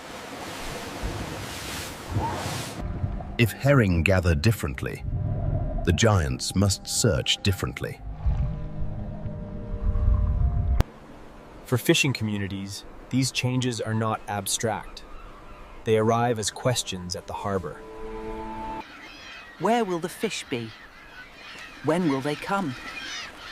Will the old calendar still work? Knowledge built over generations must now listen to an ocean that is changing its behavior. Life here was always difficult, but it was difficult within patterns animals and people could learn. When the timing changes, the challenge becomes deeper than storm or cold. For herring, the question is where to gather. For whales, where to feed. For seabirds, the question is how far to fly before the sea gives enough. For the coast itself, the question is how to remain a living edge as the Arctic becomes less predictable. The retreat of ice does not erase life at once. It changes the stage on which life must act. When the stage moves, every actor must adjust. Warm currents, cold seas, herring, whales, seabirds, fishing villages, and retreating ice all belong to one story. Northern Norway is not the edge of life. It is one of its most delicate centers. Northern Norway is not the edge of life. It is one of its most delicate centers. Everything depends on reading the edge correctly, aesthetically, the edge between land and sea. The edge between Atlantic warmth and Arctic cold still shapes the life above it. The edge between winter darkness and returning light decides when the ocean can bloom. The edge between abundance and hunger may begin with light no wider than a season. Whales do not come because people hope to see them. They come when the ocean gathers food. Orcas follow herring. Humpbacks arrive when the season offers enough prey. Sperm whales use deep ocean waters where sound can find what sight cannot.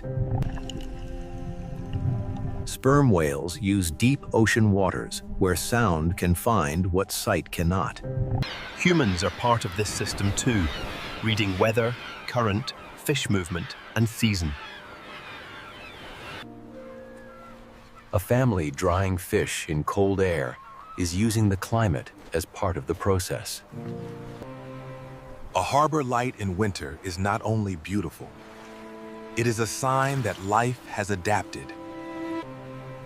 A harbor light in winter is not only beautiful, it is a sign that life has adapted. Edges are where forces meet. Warm water and cold water, mountains and fjords, birds and cliffs, whales and herring. Life here becomes precise because it must. A whale must be where the fish are. A bird must find food before the season turns. A fisher must choose the right day to leave harbor because the ocean remembers every mistake. This precision is not weakness. It is wisdom.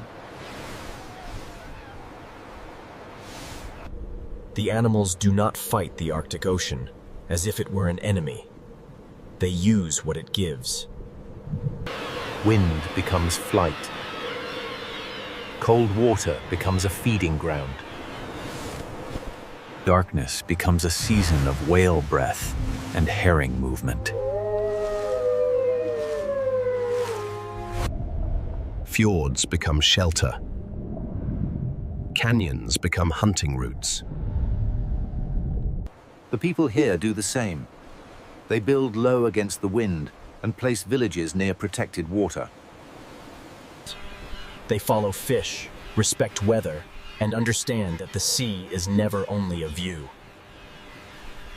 It is a force with memory, and that is why this coast stays with people who see it. Northern Norway is not only beautiful, it is honest.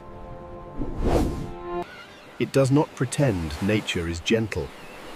It shows that life can continue in severe places. To live at the edge is not to be far from life. It is to live where life must become most aware. A school of herring can call whales back into dark fjords. A cliff can hold thousands of wings above a winter ocean. A warm Atlantic current can keep the northern coast open when the land around it is frozen. A small village can survive for generations, not by overpowering the sea, but by learning its rhythm. Here, every form of life is reading something.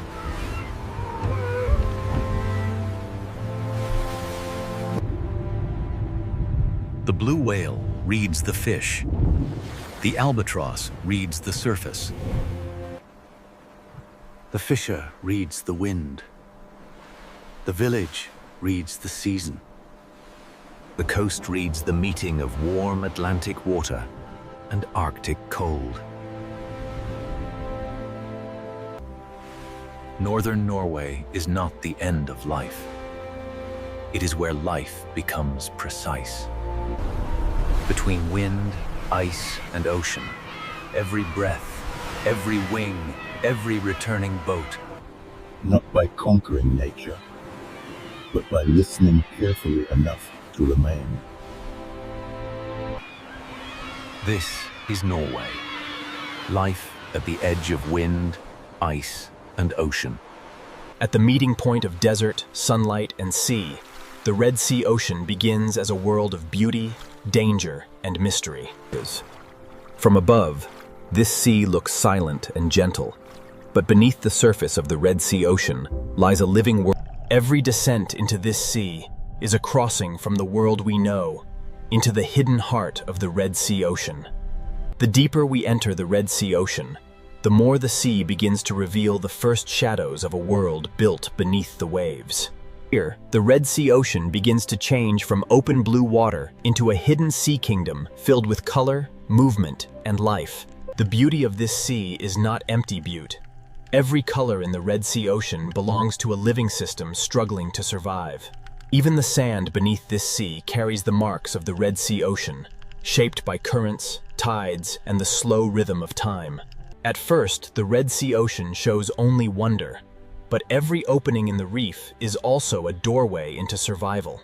Light is the first architect of this sea, shaping every color, every shadow, and every movement inside the Red Sea Ocean.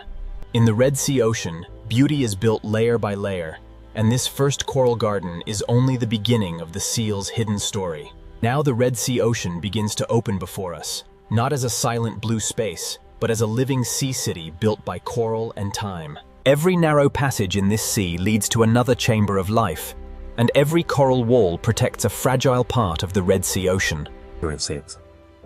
The Red Sea Ocean is never truly still. Even in silence, the sea is filled with movement. Below the bright reef, the seafloor tells its own quiet story, written by currents, small creatures, and the endless patience of the ocean. From the sand to the coral, every layer of the Red Sea Ocean is connected, and each layer depends on the one beneath it. A single coral tower in this sea can become a home, a shelter, a hunting ground, and a landmark within the Red Sea Ocean. Around this living tower, the Red Sea Ocean shows its first great rule. Every creature must find its place. Above the reef, the sea becomes a moving sky, where schools of fish travel like clouds through the Red Sea Ocean. In the Red Sea Ocean, beauty and danger often move in the same water, separated only by distance, timing, and instinct. This first glimpse of the Red Sea Ocean has shown only the surface of its story, and ahead, the Coral Kingdom will reveal far more. As we move farther into the Red Sea Ocean, the reef begins to unfold like a living map beneath the sea. Every shelf, every crack, and every sandy path in this sea gives shelter to life within the Red Sea Ocean. The closer we move through this sea, the more the Red Sea Ocean reveals that beauty is also a system of hiding places. This wider reef shows the Red Sea Ocean at its most delicate, where thousands of lives depend on balance within the sea. The Red Sea Ocean teaches its lesson quietly. Beauty may fill the sea, but every creature must remain aware. As the fish return to their rhythm, the Red Sea Ocean invites us deeper into the reef, where the true complexity of the sea is waiting. The deeper we follow this movement, the more the Red Sea Ocean becomes a world of hidden roots beneath the sea. Inside this coral passage, the Red Sea Ocean begins to trade open brightness for shadow, depth, and quiet discovery. From above, this sea chamber shows how the Red Sea Ocean builds order from coral, sand, light, and instinct. Even the quiet center of this sea holds signs of movement, proof that the Red Sea Ocean is alive, even where it seems empty. The Red Sea Ocean always leads us from emptiness back to life, from silence back to the crowded pulse of the reef. As the light strengthens again, the Red Sea Ocean reveals its power to turn every reef corner into a new beginning. The Red Sea Ocean is beautiful because it is alive, but life in this sea also means caution, shelter, and constant awareness. This first chapter of the Red Sea Ocean is leading us toward the Coral Kingdom, where the sea's beauty, danger, and mystery begin to collide. The first chapter of the Red Sea Ocean has shown us only the edge of a much greater world beneath the sea. What seemed at first like simple beauty is now becoming a living structure, a sea kingdom built by countless fragile lives. In the Red Sea Ocean, color is not decoration, it is life, warning, camouflage, attraction, and survival within the sea. Every small movement inside this sea has meaning, and every creature in the Red Sea Ocean must understand the rhythm of the reef. The Red Sea Ocean never reveals itself all at once. The sea leads us from one hidden chamber of life into another. Here, beauty gathers in silence, but beyond the light, the Red Sea Ocean still holds danger and mystery. At this boundary, the Red Sea Ocean shows the truth of the sea. Safety and uncertainty often exist only a few meters apart. The opening journey has brought us to the threshold, where the reef begins to tell its deeper story. Before we enter the deeper dangers of the Red Sea Ocean, we must first understand the brilliant sea kingdom that makes this world possible. Next, we enter the coral kingdom of the Red Sea Ocean, where beauty becomes a living city, and every corner of the sea hides a story of survival. Now we enter the coral kingdom of the Red Sea Ocean, where the sea turns beauty into shelter, movement, and life. The Red Sea Ocean is built by lives so small they are almost invisible, yet together they create an entire sea kingdom. Every surface in this sea has a purpose, and every opening in the Red Sea Ocean may become a refuge for life. To follow these fish is to discover that the Red Sea Ocean is filled with secret roads beneath the sea. Inside the Red Sea Ocean, the Coral Kingdom is a maze where every turn can mean food, shelter, danger, or escape. Beyond the corridor, the Red Sea Ocean opens into a forest of coral, where the sea itself seems to breathe. The Red Sea Ocean is organized in layers, from the coral below to the open sea above, and each layer holds a different kind of life. In this sea, survival is not always a battle. Sometimes the Red Sea Ocean depends on cooperation, but the deeper we observe the Red Sea Ocean, the clearer it becomes that this coral kingdom survives through connection, balance, and constant motion. In this coral kingdom, the Red Sea Ocean survives through connection, and even the smallest fish helps keep the sea alive. The Red Sea Ocean is not only filled with life, it is organized by movement, color, shelter, and instinct. Above the reef, the sea becomes a moving sky, and the Red Sea Ocean fills that sky with thousands of small lives. Every shadow inside this sea has meaning, because in the Red Sea Ocean, darkness can become shelter. Beyond the shadows, the Red Sea Ocean returns to light, where the sea feeds the reef with every passing current. The current is the hidden river of the Red Sea Ocean, carrying food, signals, and change through the sea. As the current carries us forward, the Red Sea Ocean leads us toward a greater reef wall, where the sea's living architecture rises into view. Here, the Red Sea Ocean builds upward, turning coral into a living wall where the sea gathers life in layers. On this wall, the Red Sea Ocean shows how every ledge, crack, and shadow can become a home within the sea. The higher we move along this seawall, the more the Red Sea Ocean reveals how light controls where life gathers. The current feeds this wall, and the Red Sea Ocean turns moving water into energy for the entire reef. In the Red Sea Ocean, survival is often built on trust, where even tiny fish can protect the health of larger lives. Beneath the bright life of the reef, the Red Sea Ocean keeps quieter spaces, where the sea hides what it is not ready to reveal. The mystery of this sea is not always found in great depth. Sometimes the Red Sea Ocean hides it inside a single dark opening. Back in the light, the Red Sea Ocean becomes motion again, a sea of color rising and falling with every passing current. Seen from a distance, this reef wall becomes a complete world, showing how the Red Sea Ocean stacks life from sand to sunlight. As we leave the wall behind, the Red Sea Ocean guides us toward a new reef plateau, where the sea's coral kingdom continues to expand. Beyond the wall, the Red Sea Ocean opens again, and the sea reveals a plateau where life spreads outward in every direction. On this plateau, the Red Sea Ocean becomes a garden of coral, where the sea grows beauty through patience, light, and movement. The closer we look, the more the Red Sea Ocean becomes a world of tiny lives, building the sea one detail at a time. Even across this open sea plateau, the reef creates pathways, and the Red Sea Ocean uses them to connect one shelter to another. This sandy path is more than empty space. In the Red Sea Ocean, it is a route through the sea where movement becomes survival. The Red Sea Ocean leads us from open light back into complexity, where the sea hides countless lives inside coral walls. In this part of the Red Sea Ocean, every creature lives between two choices: remain protected within the reef or risk the open sea. Above the coral, the Red Sea Ocean turns movement into protection, as the sea gathers small lives into one shifting form. In the Red Sea Ocean, unity can become a shield, because the open sea is beautiful, but it is never empty. As the school fades into the sea, the Red Sea Ocean draws us onward, toward a coral forest where the reef's hidden life grows even more intense. Inside this sea forest, every branch of coral becomes a shelter, and every space between them becomes a path through the Red Sea Ocean. To move through the Red Sea Ocean is to follow instinct, because in this sea, every turn can lead to food, safety, or danger. Here, the Red Sea Ocean seems to breathe, as the reef and the fish move together in the same pulse of the sea. Below the color of the reef, the Red Sea Ocean keeps another layer of life, quieter, slower, and harder to see. The Red Sea Ocean never separates beauty from mystery. The sea hides both in the same reef, often only a few inches apart. In the Red Sea Ocean, even the brightest beauty carries awareness, because the sea rewards those who notice change. The Red Sea Ocean often gives its warning in silence, through a shift in movement, a pause in the reef, and a shadow in the sea.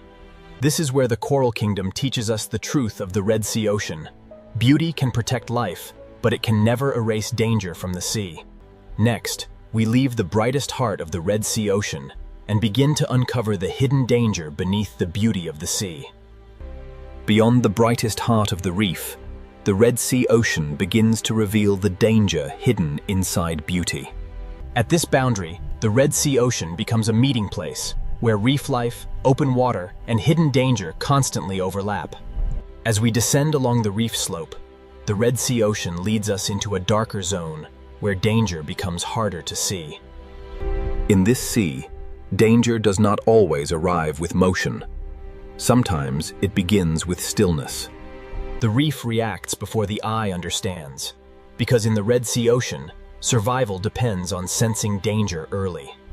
As the reef slope darkens, the Red Sea Ocean teaches us that danger is often hardest to see when the sea appears calm. In the Red Sea Ocean, some danger does not chase through the sea. It waits silently, hidden in plain sight.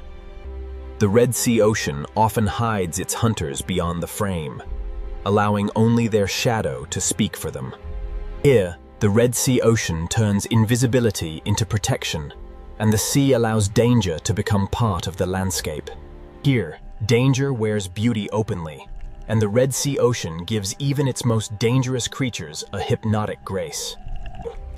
After seeing what can hide on the seafloor, every shadow in the Red Sea Ocean begins to feel more alive. In the Red Sea Ocean, beauty can be a warning, and stillness can be more powerful than speed.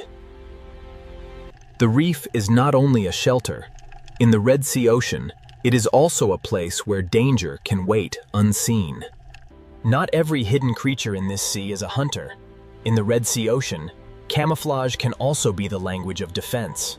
Inside this shadowed space, the Red Sea Ocean reminds us that the reef has eyes, even where the light cannot reach. The Red Sea Ocean is filled with quiet transformations, where survival may depend on becoming part of the sea itself. Nothing here is wasted.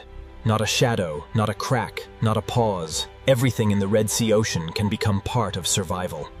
Every creature in the Red Sea Ocean reads the sea around it, measuring distance, movement, and the intentions of others. In the Red Sea Ocean, danger is not always an event. Often, it is a pattern of respect written into the movement of the sea. We have seen danger inside the reef, but the Red Sea Ocean holds another kind of danger in the open sea beyond. When the fish gather tightly again, the Red Sea Ocean signals that something in the sea has changed. Beyond the reef, the Red Sea Ocean becomes a different world, where the safety of coral gives way to the uncertainty of open sea. In the open sea, there are fewer places to hide, and every movement in the Red Sea Ocean must be measured with care. Now the Red Sea Ocean draws us toward a greater danger, where the open sea holds shapes that move with power, distance, and silence. For small fish in the Red Sea Ocean, the open sea offers space, but space also means risk. In the Red Sea Ocean, the open sea can turn silent in an instant, and that silence is often the first sign of power nearby. The Red Sea Ocean does not need violence to reveal danger. Sometimes distance alone is enough to change the behavior of the sea. The Red Sea Ocean gives warning through motion, and when a school tightens, the sea itself seems to hold its breath. A great hunter in the Red Sea Ocean moves like part of the sea itself, quiet, patient, and almost impossible to ignore. In this sea, a hunter does not need to rush. The Red Sea Ocean often gives power to patience. The Red Sea Ocean is not always violent, but the possibility of danger shapes every choice made in the sea. In the Red Sea Ocean, survival is often not about escape at the last moment, but about knowing when to return to shelter. After every journey into open water, the Red Sea Ocean draws small lives back toward the protection of the reef. The reef becomes a fortress in the Red Sea Ocean, a place where small lives survive by knowing every hidden passage of the sea. Inside these coral passages, the Red Sea Ocean changes from open danger into hidden strategy, where the sea rewards those who know the maze. The reef may offer shelter, but in the Red Sea Ocean, the edge of safety is never far from the unknown. Even after leaving the open sea, danger remains. In the Red Sea Ocean, the reef can hide what the eye almost misses. The Red Sea Ocean is full of hidden warnings, and sometimes the most dangerous shape in the sea is the one that looks like stone. As we rise again through the reef, the Red Sea Ocean reminds us that danger and beauty are never separate. They trade places with every turn of the sea. The Red Sea Ocean has shown us danger in the open sea and danger inside the reef, but its deepest warnings still lie ahead. The Red Sea Ocean has shown danger in the open sea and danger inside the reef, but the deepest warnings often arrive at the edge of the reef. The Red Sea Ocean becomes a border between color and shadow, between shelter and the deep sea beyond. Below the bright reef, the Red Sea Ocean descends into a world where shapes become shadows and danger becomes harder to read. The Red Sea Ocean changes with depth, and every meter downward takes the sea farther from brightness and closer to mystery. In the Red Sea Ocean, survival is written into small decisions: when to move, when to hide, and when to vanish into the sea. Here, danger is not a moment. In the Red Sea Ocean, danger is the endless presence of the unknown sea around every living thing. The farther we drift from the sunlit reef, the more the Red Sea Ocean begins to trade beauty for silence, depth, and uncertainty. This is where the Red Sea Ocean reveals its true nature: beauty behind us, danger around us, and mystery waiting below. Now the Red Sea Ocean begins to lead us away from the reef and into the deep blue mystery, where light slowly disappears.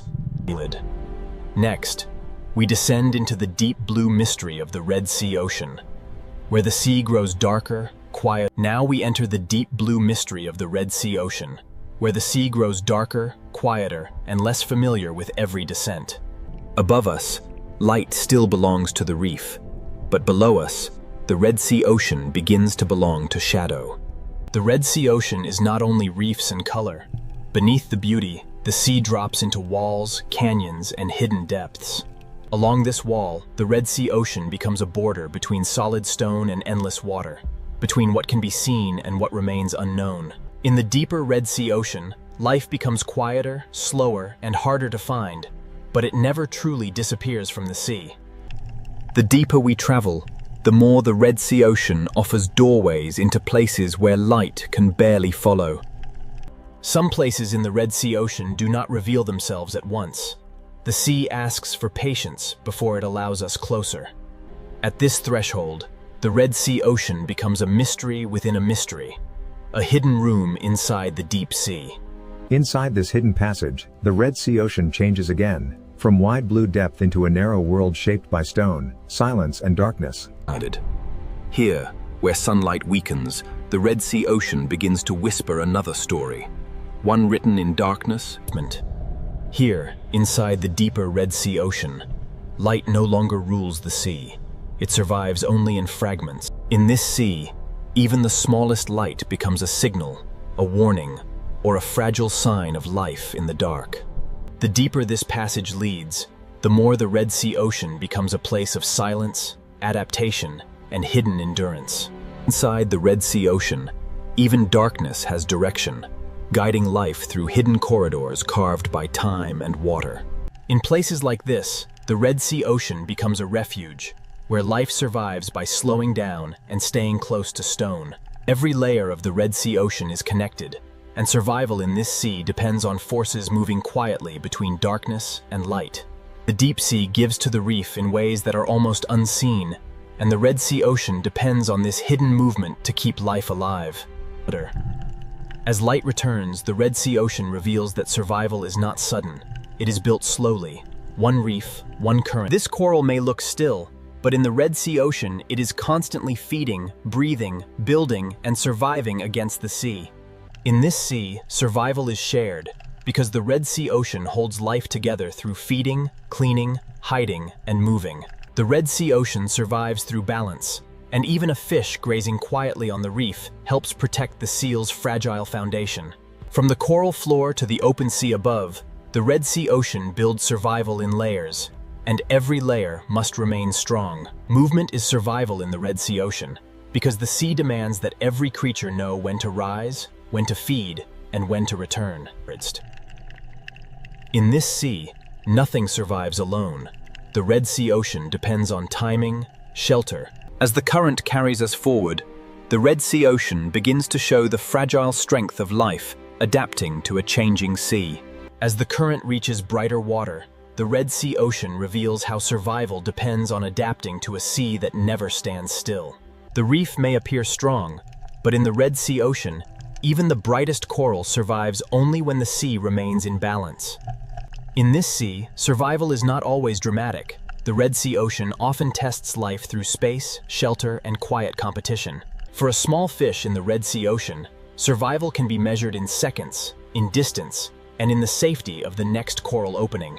The Red Sea Ocean is a world of constant choices, where every creature must read the sea before it moves. To feed, life must leave shelter, and in the Red Sea Ocean, every meal comes with a measure of risk. In this ocean, timing is everything, because the Red Sea gives life only brief moments to feed before the sea asks it to return. The reef protects life, but life must also protect the reef, and this is the fragile agreement at the heart of the Red Sea Ocean. In the Red Sea Ocean, survival is not carried by one creature alone. It is shared across the entire sea. This living reef is beautiful, but its strength is fragile, and the Red Sea Ocean survives only by holding many forces in balance. In the Red Sea Ocean, warmth gives life energy, but too much change can turn strength into fragility. The current is more than movement. In the Red Sea Ocean, it is the sea's way of delivering life to the reef. In this sea, survival often means choosing the right place to wait, where food arrives but danger stays at a distance. The Red Sea Ocean is never completely still, and every creature here must learn to use the sea's force without being carried away by it. Even in a sea of movement, life needs shelter, and the Red Sea Ocean offers calm pockets where fragile creatures can recover. In these protected corners, the Red Sea Ocean gives young life a chance, but even here, survival remains uncertain. From the beginning, life in the Red Sea Ocean must learn the language of shadow, shelter, and sudden silence. The danger passes, the current continues, and the Red Sea Ocean returns to the endless rhythm that holds the reef together. Abundance in the Red Sea Ocean is not guaranteed. It is created every moment by balance between current, coral, fish, and light. The Red Sea Ocean is strong because it is connected, yet fragile because every connection must keep working for the sea to survive. The Red Sea Ocean survives because every part of the sea is linked, from the smallest shelter to the widest current. In this sea, the current is not background motion. It is the quiet force that carries food, oxygen, and survival through the Red Sea Ocean. The Red Sea Ocean offers life, but it also tests life, because every safe space in the sea has value. In the Red Sea Ocean, the reef protects countless lives, but the reef itself must also be protected by the behavior of the sea. Young life in the Red Sea Ocean begins in small protected spaces, where the sea offers shelter before it demands strength. From the first days of life, the Red Sea Ocean teaches every creature to read the sea through light, shadow, and movement. The Red Sea Ocean is a chain of survival, and every link in the sea depends on another link staying strong. In the Red Sea Ocean, light gives energy, but life must also know when to seek shade, rest, and protection within the sea. Rest is also survival in the Red Sea Ocean, because the sea rewards those that save energy for the moment they truly need it. The Red Sea Ocean is powerful because life adapts, but it remains fragile because every adaptation depends on balance within the sea. The Red Sea Ocean is powerful because life adapts, but every adaptation depends on balance within the sea. In this fragile sea, survival is not one great act, but thousands of small actions repeated every day inside the Red Sea Ocean. Every meal in the Red Sea Ocean requires a choice, because the sea gives life and tests life at the same time. In the Red Sea Ocean, survival belongs to those that understand when to move, when to hide, and when to wait.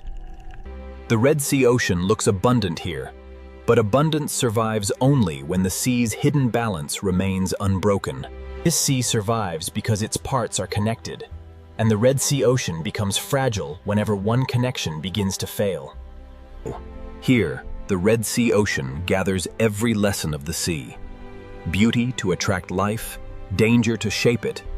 The Red Sea Ocean is not one story, but many stories moving together through the same water.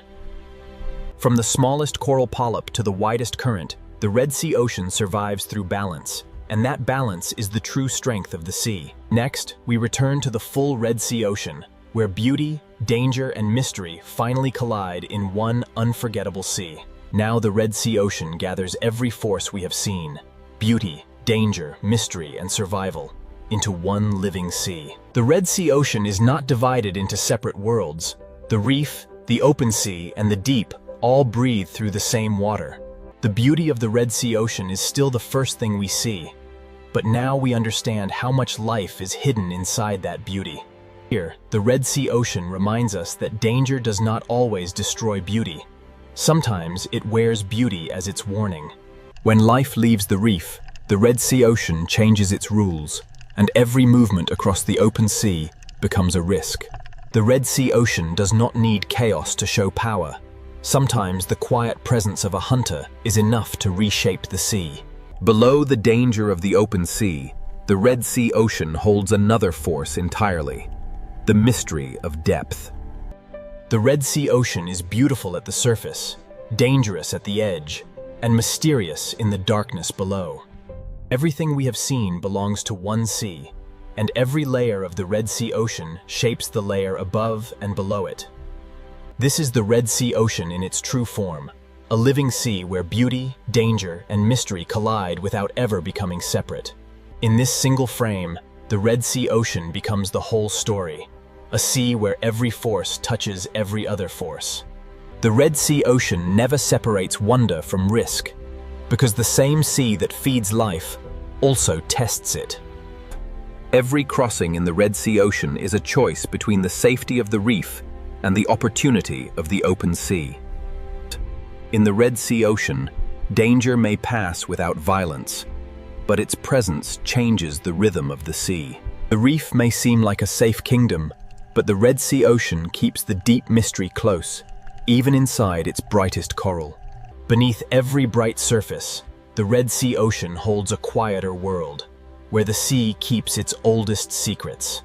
This is the Red Sea Ocean at its most mysterious, where the sea invites us closer but never gives away everything it holds.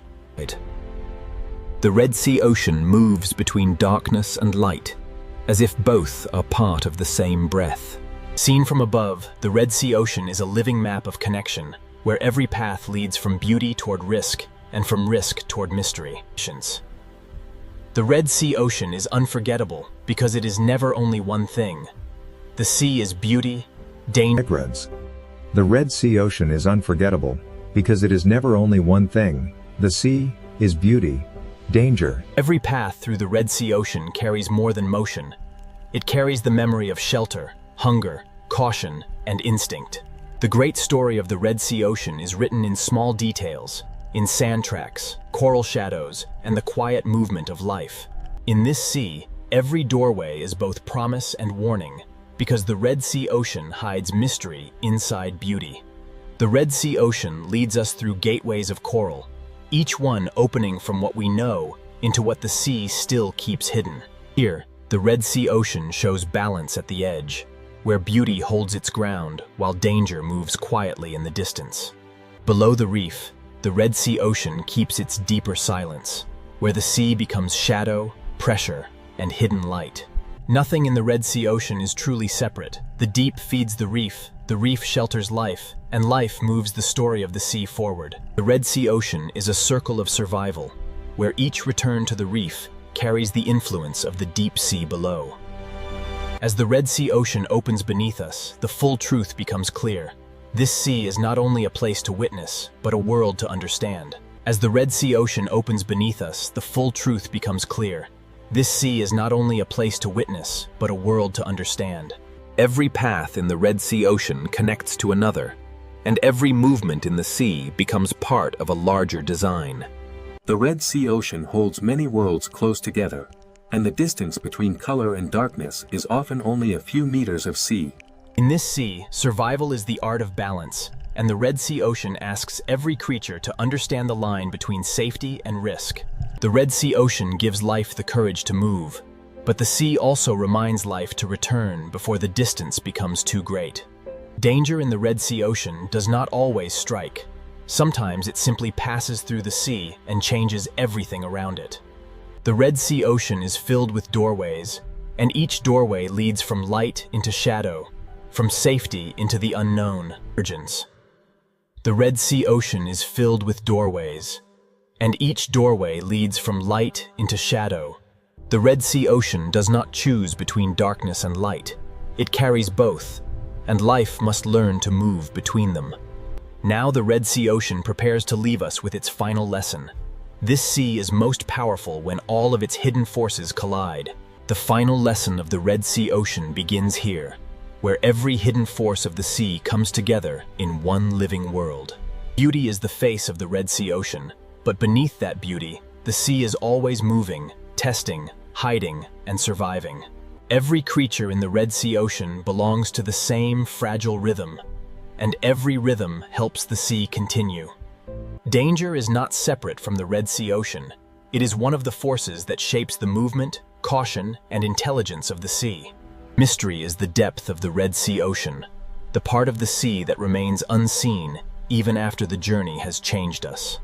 From darkness to color, from depth to reef, the Red Sea Ocean shows that every layer of the sea belongs to the same story. This is why the Red Sea Ocean is unforgettable, because it does not offer one truth, but many truths moving together beneath the sea.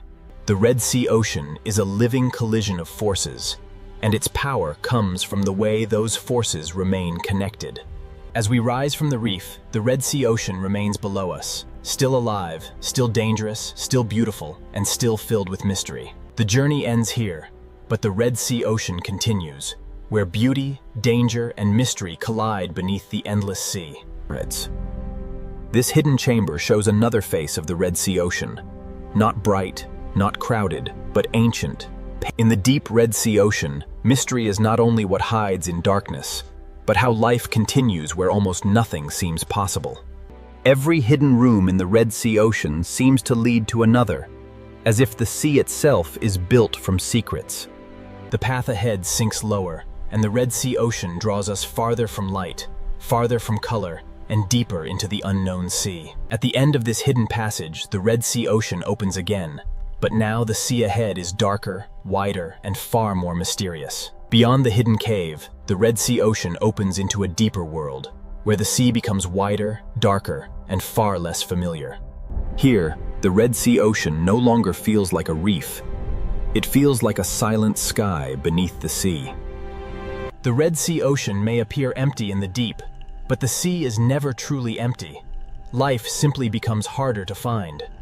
Down here, the Red Sea Ocean is shaped by pressure, darkness, and the slow endurance of life against stone.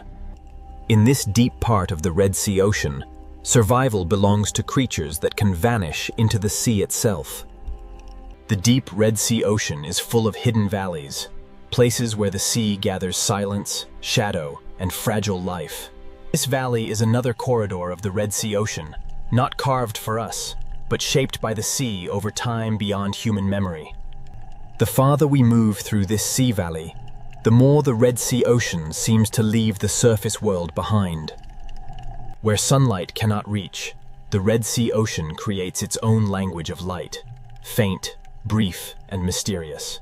The valley ends, but the mystery does not. Ahead, the Red Sea Ocean opens into a deeper basin where the sea holds its secrets in darkness. The valley opens into a basin, and the Red Sea Ocean becomes a hidden plain where silence stretches farther than light. Down here, the sea does not need color to feel alive, and the Red Sea Ocean speaks through stillness, shadow, and faint hidden light. In this part of the Red Sea Ocean, survival belongs to those that move slowly, hide well, and waste nothing. Even where the sea appears empty, the Red Sea Ocean leaves clues in the sand, traces of movement written softly across the deep. The Red Sea Ocean guides us onward through the faintest signs, because in the deep sea, even a track in the sand can become a story. This ridge may look small, but in the Red Sea Ocean, even a low rise can divide shelter from exposure in the deep sea. The basin is not the end of the descent. The Red Sea Ocean keeps lowering the seafloor into deeper layers of mystery.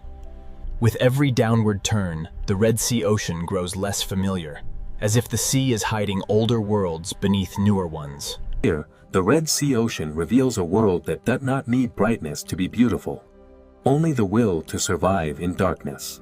Ahead, another opening waits in the deep Red Sea Ocean, and the sea seems to pull everything slowly toward the darkness beyond.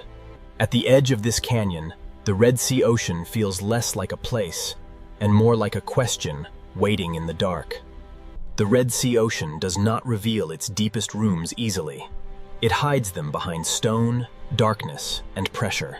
Inside this canyon, the sea becomes a passage through shadow, where the Red Sea Ocean carries life into places almost untouched by light. Even here, far below the Coral Kingdom, the Red Sea Ocean refuses to become empty, and the sea still finds a way to hold life.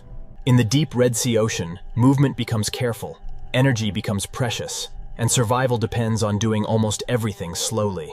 The Red Sea Ocean keeps building mysteries within mysteries, each hidden space leading the sea into another layer of darkness. Here, mystery is not empty darkness. In the Red Sea Ocean, mystery is life adapting to a world without comfort. Looking back, the Red Sea Ocean reminds us how far we have traveled from color, from warmth, and from the easy beauty of the shallow sea. The deep Red Sea Ocean may seem separate from the reef, but every layer of the sea is connected by currents, nutrients, and life. Next, we return toward the living layers of the Red Sea Ocean, where survival depends on balance, adaptation, and the fragile strength of the sea. The Pacific Ocean looks peaceful, but beneath this enormous sea, Earth is hiding forces powerful enough to. The Pacific Ocean is not silent at all, because every movement of the sea is connected to deeper, invisible energy. This peaceful sea is only the outer skin of a much larger and more restless ocean system. Below the calm sea surface, the Pacific Ocean carries heat, pressure, and geological stress across unimaginable distances. That the Pacific Ocean is both a cradle of life and one of the greatest engines of natural disaster on Earth. To understand where earthquakes, tsunamis, and superstorms begin, we must look beyond the surface of the sea. Beneath the sea surface, the Pacific Ocean becomes a hidden world shaped by pressure, darkness, and time. Most of the Pacific Ocean is hidden beneath light. where the sea begins to reveal its true scale and power. That the deeper the Pacific Ocean becomes, the closer we move toward the forces that shape the planet from below. Beneath the Pacific Ocean Sea lies the restless foundation where the story of earthquakes, tsunamis, and superstorms truly begins. The Pacific Ocean seafloor is not a quiet, empty plain, but a vast, hidden landscape shaped by pressure, movement, and ancient force. Beneath this enormous ocean, the foundation of the Earth is cracked, folded, and constantly changing. These silent scars on the Pacific Ocean floor mark the places where immense geological stress can slowly build. The Pacific Ocean hides boundaries, where sections of Earth's crust press against one another in silence. Deep under the Pacific Ocean Sea, pressure does not disappear. It waits, gathers, and strengthens. Even the smallest movement in this deep ocean world can be the first sign of a much larger force awakening. That the Pacific Ocean contains some of the deepest and most active geological regions on the planet. That the deeper the Pacific Ocean becomes, the more it reveals a world where stillness can hide enormous danger. Earthquakes in the Pacific Ocean begin when stored pressure finally overcomes the strength of rock.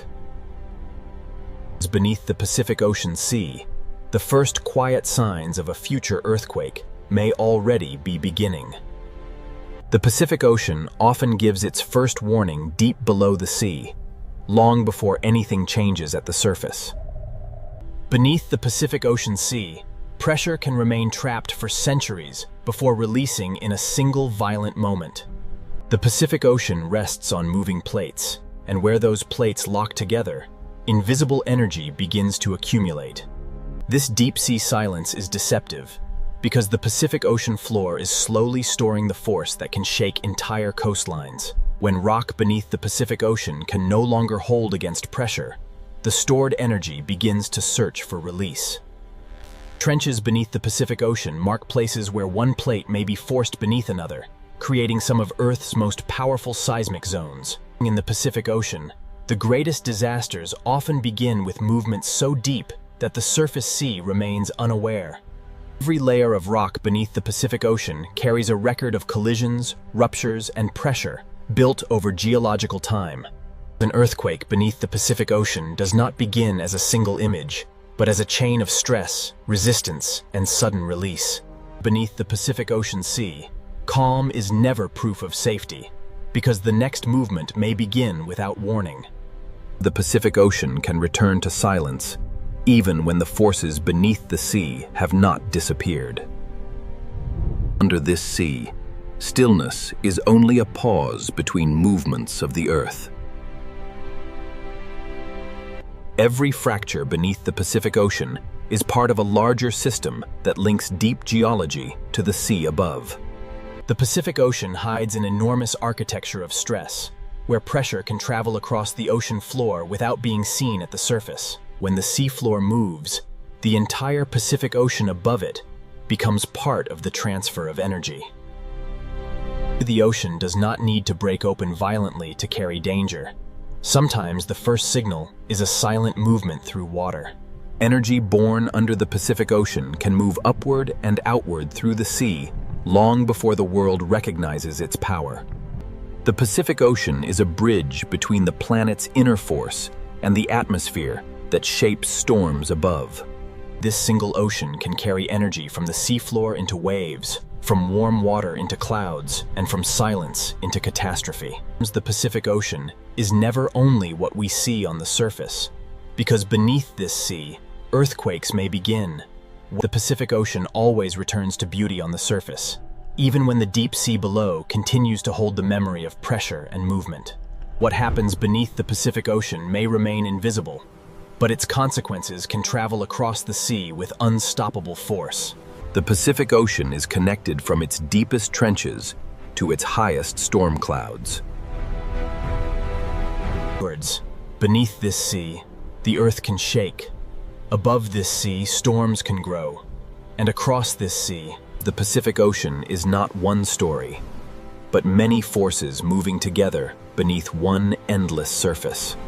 Every calm ocean scene in the Pacific carries the possibility of sudden transformation. This opening journey has only revealed the first layer of the Pacific Ocean, because the deeper story begins where the seafloor meets the movement. To understand earthquakes beneath the Pacific Ocean, we must descend again into the places where tectonic plates collide, lock, and for the next part of this Pacific Ocean story, we'll enter the Ring of Fire, where the sea hides volcanoes, trenches, and earthquake zones. Powerful leaks fold.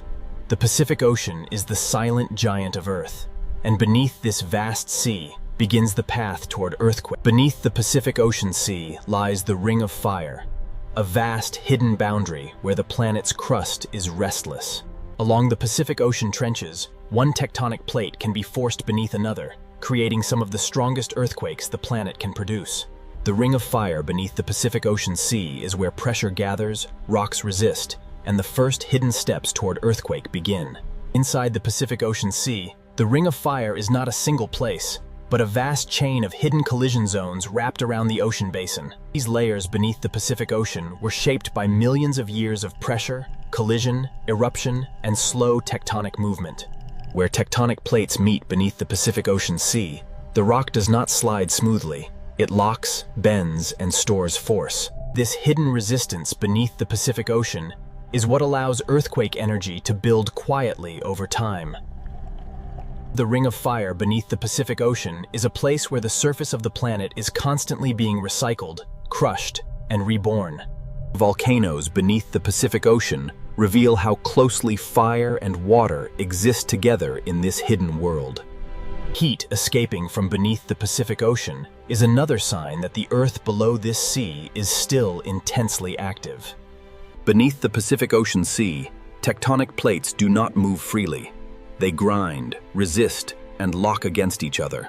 When one plate is forced beneath another under the Pacific Ocean, the rock can bend under impossible pressure without breaking immediately. This bending beneath the Pacific Ocean stores energy slowly, silently, and relentlessly. That each tiny fracture beneath the Pacific Ocean Sea is a warning that the locked boundary is approaching its limit. The Ring of Fire beneath the Pacific Ocean is a chain reaction of pressure moving through rock, water, and time. Before a major earthquake beneath the Pacific Ocean, the seafloor may show only quiet signs of pressure seeking escape. When the locked plates beneath the Pacific Ocean finally slip, the release can shake the seabed with extraordinary force. This is the hidden moment when the Pacific Ocean begins to transform stored pressure into seismic motion. Even before the largest movement arrives, the Pacific Ocean floor can begin to ripple with warnings written in sand, stone, and pressure. Beneath the Pacific Ocean Sea, the Ring of Fire is now fully awake, and the next movement may be the first true step toward an earthquake. Beneath the Pacific Ocean Sea, pressure does not always release at once. It first announces itself through subtle motion in rock, sand, and water. That this locked boundary under the Pacific Ocean has held back immense force. But every tremor means the balance is weakening. When seismic pressure starts to move beneath the Pacific Ocean Sea, the first disturbance may travel through stone before it travels through water. Along the Pacific Ocean Ring of Fire, trenches mark the places where the planet folds its crust downward and stores dangerous energy. That beneath the Pacific Ocean Sea, even a small upward movement of the ocean floor can become the beginning of a much larger event. The Pacific Ocean hides the moment when pressure becomes motion, and motion becomes the first language of an earthquake.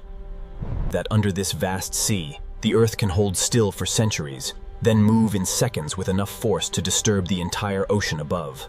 An earthquake beneath the Pacific Ocean is not only a movement of rock, it is the beginning of an energy transfer into the sea itself. Beneath the Pacific Ocean Sea, the Ring of Fire has moved from silent pressure into active strain, and the final rupture is now close. Beneath the Pacific Ocean Sea, the Ring of Fire has reached the moment when stored pressure can no longer remain hidden. An earthquake beneath the Pacific Ocean begins when locked rock finally gives way. When the Pacific Ocean floor shifts suddenly, the movement is not only local, It becomes energy transferred into the sea above. That this vertical movement beneath the Pacific Ocean is one of the critical forces that can disturb an enormous mass of water. The sea itself does not create the first force. The Pacific Ocean receives that force from the sudden motion of the Earth below.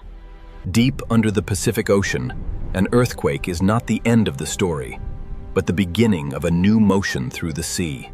The terrifying truth of the Pacific Ocean is that disaster can begin deep below, while the surface remains almost unchanged.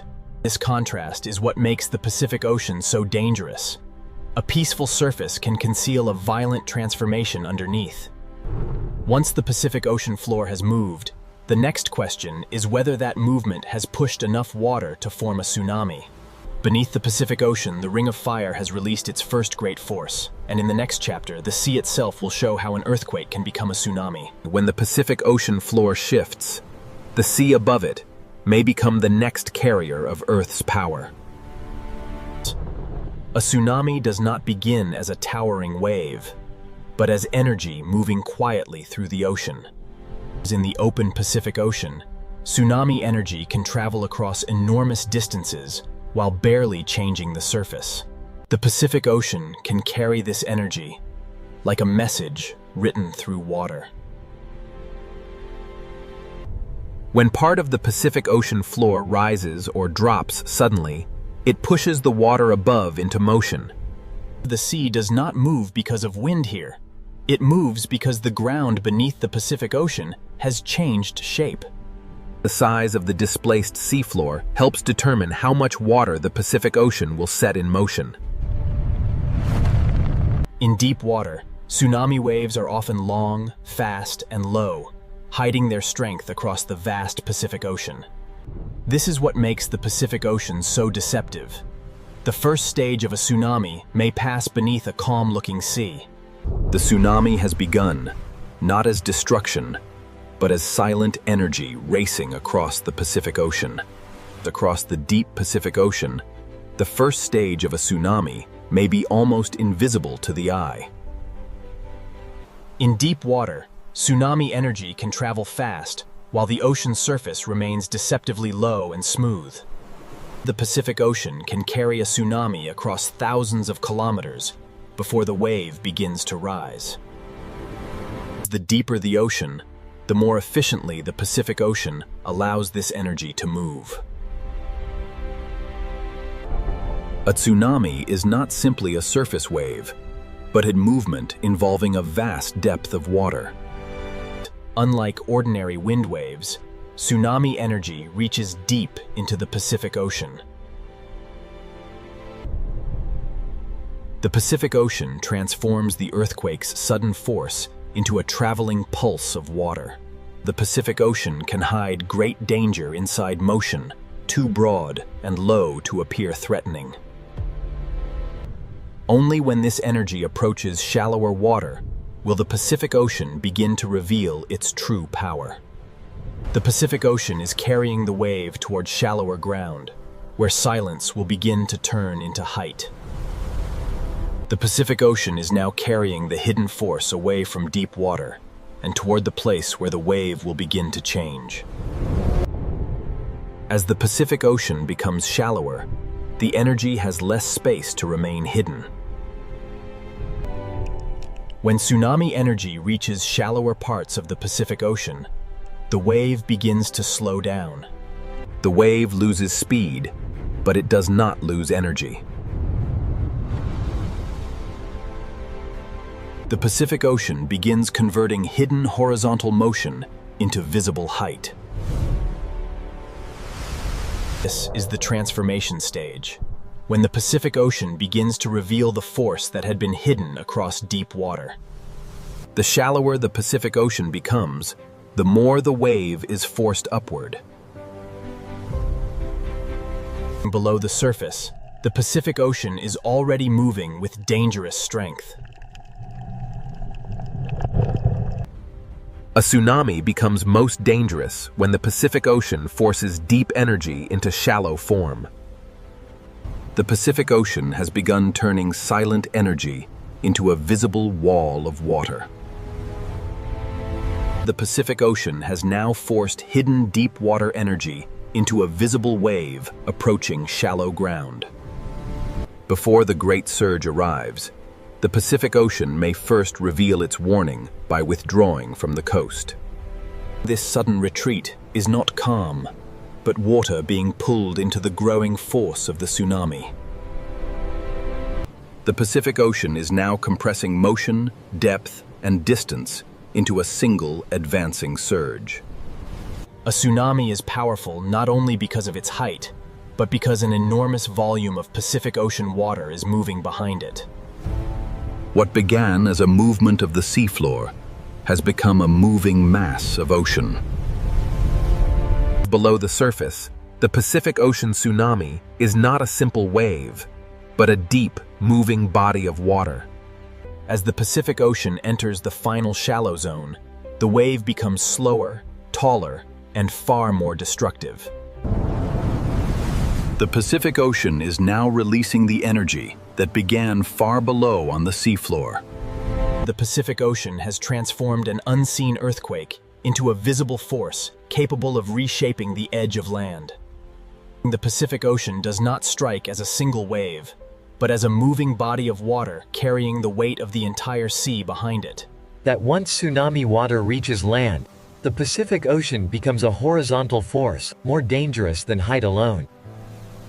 The same energy born from the seafloor now reshapes the boundary between ocean and land.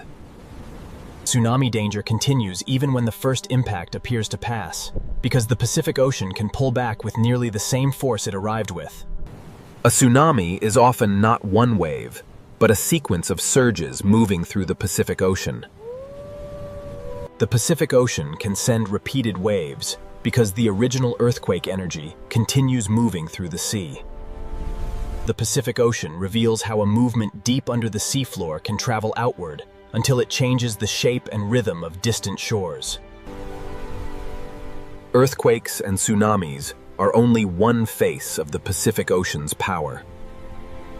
Above the same ocean, another force begins when heat, moisture, wind, and pressure gather over the sea. The Pacific Ocean can turn seafloor motion into tsunamis, and in the next chapter, this same sea will reveal how the Pacific Ocean does not only create danger from below, it also feeds storms from above. Warm ocean water is the first fuel source for the storms that grow over the Pacific Ocean. Every breath of moisture rising from the Pacific Ocean sea can help build the atmosphere of a future superstorm. When warm air lifts from the Pacific Ocean, it carries water vapor upward and begins the first step of storm formation. Above the Pacific Ocean, small clouds can become organized when heat, humidity, and wind begin to work together. A superstorm does not appear suddenly. It begins as many small disturbances gathering strength over the sea. Rotation begins when winds over the Pacific Ocean organize around a center of falling pressure. As pressure drops, the Pacific Ocean sends more moisture upward, feeding the storm like an engine. The ocean and atmosphere are now locked together, each strengthening the other over the Pacific Ocean.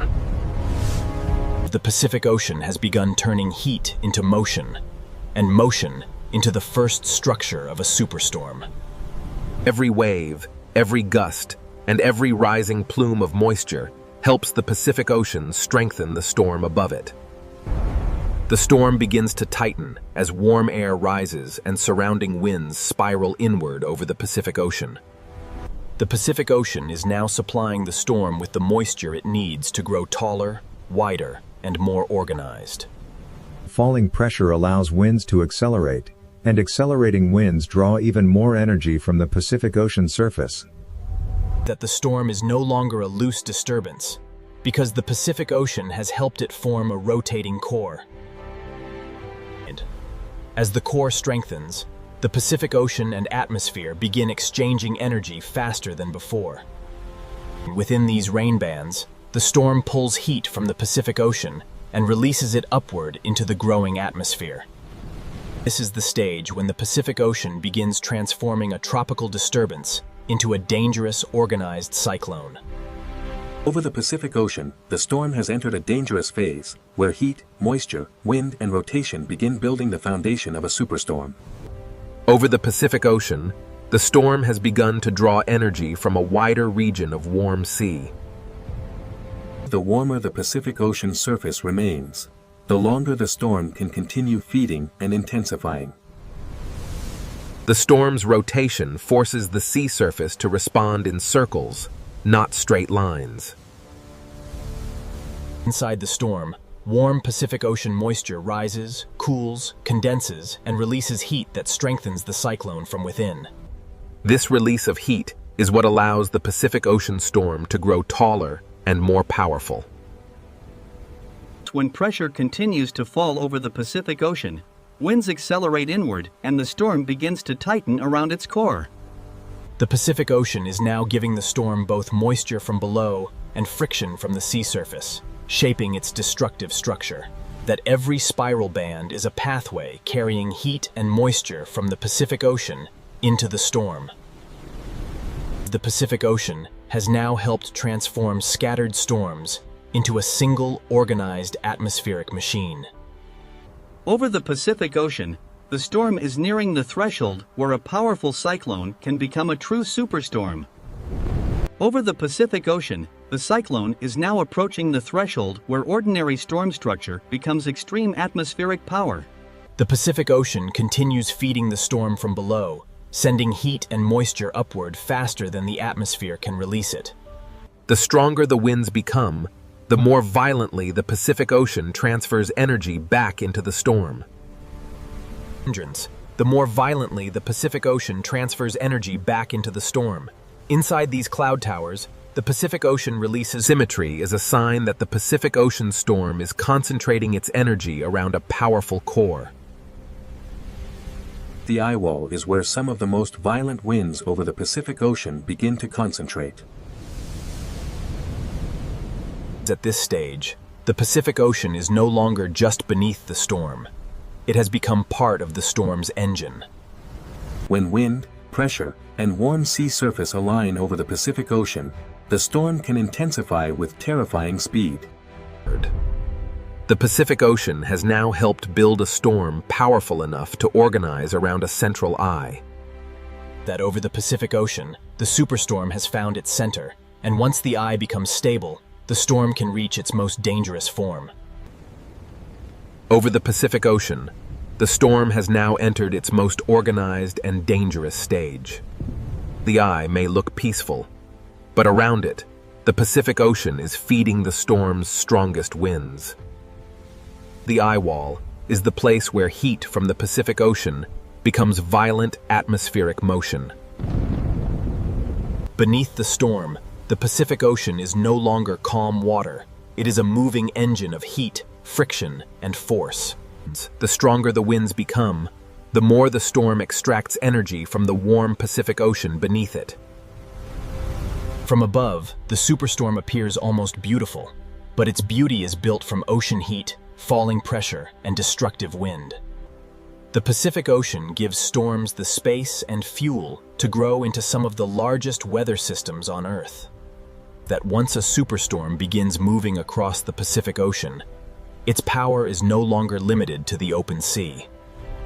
The Pacific Ocean can carry a storm's force outward through waves, surge, rain, and wind, long before the eye reaches land. That the Pacific Ocean has turned heat into a superstorm, and in the next chapter, the sea will reveal what happens when this power reaches. When the Pacific Ocean sends its power toward land, the coast becomes the first place where ocean, wind, rain, and waves collide. The Pacific Ocean does not need cities or people to reveal its force. Even an untouched coast can show the full violence of the sea. Every wave arriving from the Pacific Ocean carries the combined work of wind, pressure, and distance.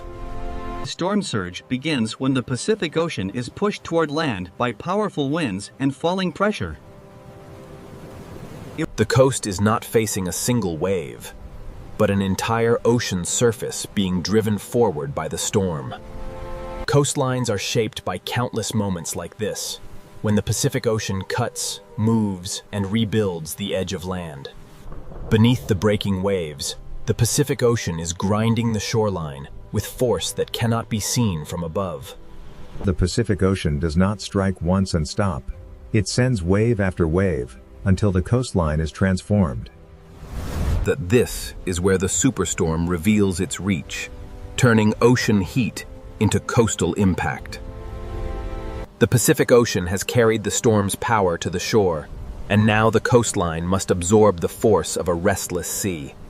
The coastline is now receiving the full combined force of Pacific Ocean waves, wind, rain, and storm surge. Every impact from the Pacific Ocean removes sand, loosens stone, and changes the shape of the shore. Cliffs may look permanent, but the Pacific Ocean carves them through countless storms, impacts, and returning tides. During a powerful storm, the sea does not simply touch the coast. The Pacific Ocean enters every weak point it can find. The force of the Pacific Ocean becomes even stronger when it is compressed into confined coastal spaces. The storm continues to send new waves across the Pacific Ocean faster than the coastline can recover. Storm surge is not a single dramatic moment, but a repeated rise of the Pacific Ocean over the land's edge.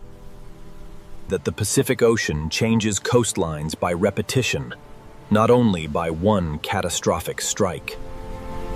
After each wave, the shore is slightly different, because the Pacific Ocean removes, deposits, and rearranges everything it touches. The Pacific Ocean is not only attacking the coastline in this moment, it is rewriting the boundary between land and sea. The Pacific Ocean does not only arrive with force, it remains long enough to reshape everything fragile along the coast. Every channel carved by the Pacific Ocean becomes a temporary river of storm water flowing across the coast. Storm surge allows the Pacific Ocean to move beyond its normal edge and temporarily occupy the land. During a major storm, the Pacific Ocean can divide the coastline into shifting zones of impact, retreat, erosion, and return. Natural coastal wetlands can absorb part of the Pacific Ocean's force, but even they bend under repeated storm surge. These living edges can slow the sea, but they cannot stop the Pacific Ocean when a superstorm pushes water relentlessly inland. The coastline is not a fixed line during a storm. It becomes a changing zone where the Pacific Ocean and land overlap. Each new wave from the Pacific Ocean arrives over a coastline already altered by the waves before it. The Pacific Ocean becomes most effective at reshaping land when surge, waves, runoff, and retreating currents work together. The Pacific Ocean has turned the coast into a living record of impact, where every wave leaves evidence of the storm's power. Every mark left by the Pacific Ocean is evidence of energy traveling from deep water to fragile land. Storm surge turns the meeting point between land and sea into a moving frontier. On a storm coast, the Pacific Ocean moves in both directions at once, pushing inland and pulling the shoreline back toward the sea. That erosion is often created by this repealed exchange, as the Pacific Ocean removes material with each retreat and returns with new force. This is how the Pacific Ocean amplifies its own impact, using earlier damage to carry later waves farther inland. Below the surface, the Pacific Ocean is grinding, lifting, sorting, and carrying pieces of the coast with every pulse. The Pacific Ocean leaves behind patterns that show where water climbed, where currents turned, and where the land gave way. The Pacific Ocean is both destroyer and sculptor, breaking the coast apart while shaping the next version of the shoreline. The Pacific Ocean is both destroyer and sculptor, breaking the coast apart while shaping the next version of the shoreline. Every retreating flow carries pieces of the coastline back into the Pacific Ocean. Cliffs resist the Pacific Ocean for centuries, yet every storm removes another invisible layer. After the strongest impact, the Pacific Ocean continues working through smaller movements that still alter the land. Natural coastlines recover slowly, But the Pacific Ocean always leaves behind evidence of where its power reached. That the coastline records the storm in patterns, showing where the Pacific Ocean pushed hardest and where the land yielded. Even as the storm begins to pass, the Pacific Ocean remains restless, carrying leftover surge, swell, and turbulence across the coast. The Pacific Ocean can appear to calm quickly, but the energy of a storm continues moving through waves long after the sky begins to clear. The Pacific Ocean does not separate earthquakes, tsunamis, storms, and coastlines. It connects them through one vast moving system. Terrestrials.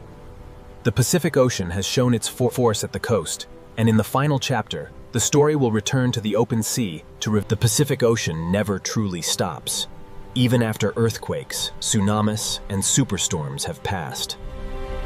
From above, the Pacific Ocean may look calm again, but calm is only one moment in a much larger cycle.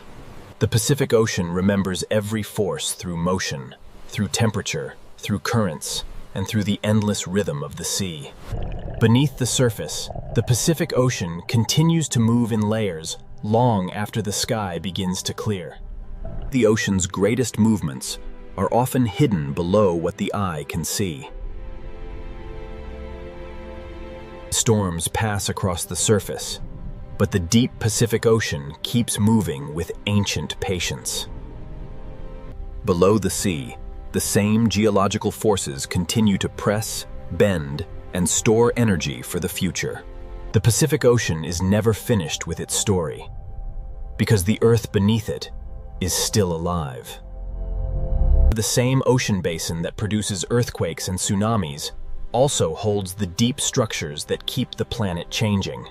That the Pacific Ocean is not a place where disasters simply end, but a living system where every ending becomes the beginning of another movement. The Pacific Ocean is not a place where forces disappear, but a vast system where energy is stored, transferred, and renewed.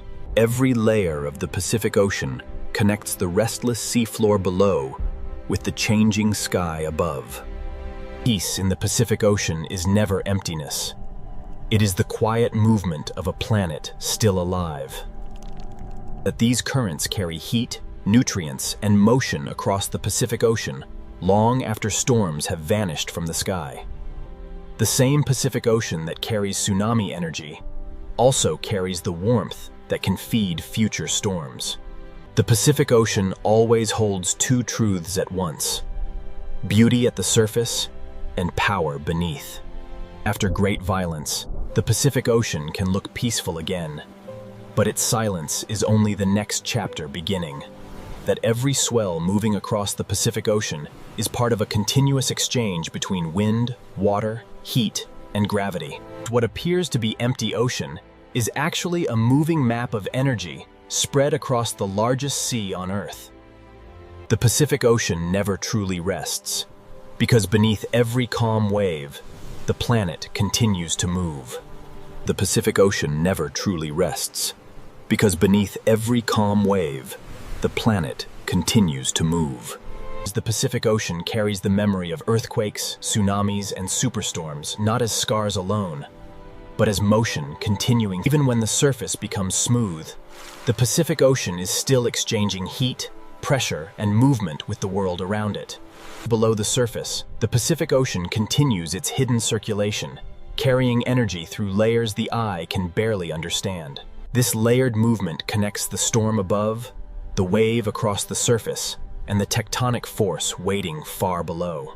The Pacific Ocean is not defined only by disaster, but by the constant motion that makes life, weather, and geology part of one system. Every depth of the Pacific Ocean belongs to the same story, from the bright surface to the hidden floor where Earth's crust still shifts. Beneath the Pacific Ocean, the ring of fire may appear silent again, but silence does not mean the planet has stopped changing. The same seafloor that once released energy may one day store it again, continuing the endless cycle beneath the sea. The Pacific Ocean is a continuous bridge between Earth's deep pressure, the moving sea, and the changing sky. The Pacific Ocean connects the silent floor of the Earth with every wave, storm, and current moving above it. That the Pacific Ocean is never a still emptiness, but a constantly moving system carrying the memory of Earth's power. Every layer of the Pacific Ocean carries a different kind of motion, from deep pressure to surface wind. After each disturbance, the Pacific Ocean absorbs the energy, redistributes it, and continues moving. The surface beauty of the Pacific Ocean never erases the power hidden beneath it. This calm Pacific Ocean is not the end of the story, but the visible face of a deeper cycle still unfolding. From this height, the Pacific Ocean appears peaceful, yet every pattern on the sea is shaped by wind, gravity, heat, and the motion of the planet. The Pacific Ocean is a living force of the planet, always changing, always carrying energy, and always waiting for the next stage. The Pacific Ocean is a living force of the planet, always changing, always carrying energy. It's that what seems like calm on the Pacific Ocean surface is only one moment in an endless cycle of planetary motion. Beneath every wave, the Pacific Ocean still connects deep pressure, surface motion, atmospheric heat, and the coastlines shaped by its force. The Pacific Ocean is not separated into disasters and calmness, but held together by one continuous movement of sea, sky, and earth. The same unseen places that began this story remain beneath the Pacific Ocean, still storing heat, pressure, and possibility. Earthquakes may begin beneath the seafloor, tsunamis may cross the sea, and superstorms may rise from warm water. The Pacific Ocean is not an enemy and not a sleeping giant, but a living expression of a planet that is always shifting. To understand the Pacific Ocean is to understand that beauty and danger can exist in the same water, held together by the motion of Earth. The Pacific Ocean is where earthquakes can begin, where tsunamis can rise, where superstorms can grow. At the edge of the desert, a hidden ocean world is waiting beneath the heat. From above, this sea looks too hot, too dry, and too salty for life. But beneath this burning surface, the ocean is not empty. This ocean is shaped by heat, salt, sunlight, and survival. Above the surface is desert. Below it, another world begins. The moment we enter the sea, the desert disappears.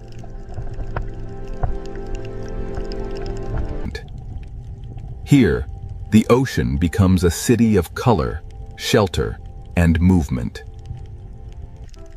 Every corner of this sea gives life a place to hide, feed, and survive. In this ocean, survival often begins by moving together. This is the mystery of the Red Sea. How does life flourish in a hot and salty ocean? To answer that mystery, we must look closer at how this ocean builds life from hardship. The reef survives because each tiny organism plays a role in the ocean's larger design. In this ocean, survival begins with finding protection before danger arrives. The open ocean gives them space, but the reef gives them safety. Alone, each fish is fragile. Together, they become harder for the ocean's hunters to break. In this sea, every movement is a decision between feeding and being eaten. The reef is more than beauty. It is a fortress built by life itself. After every moment of danger, the ocean returns to its quiet rhythm.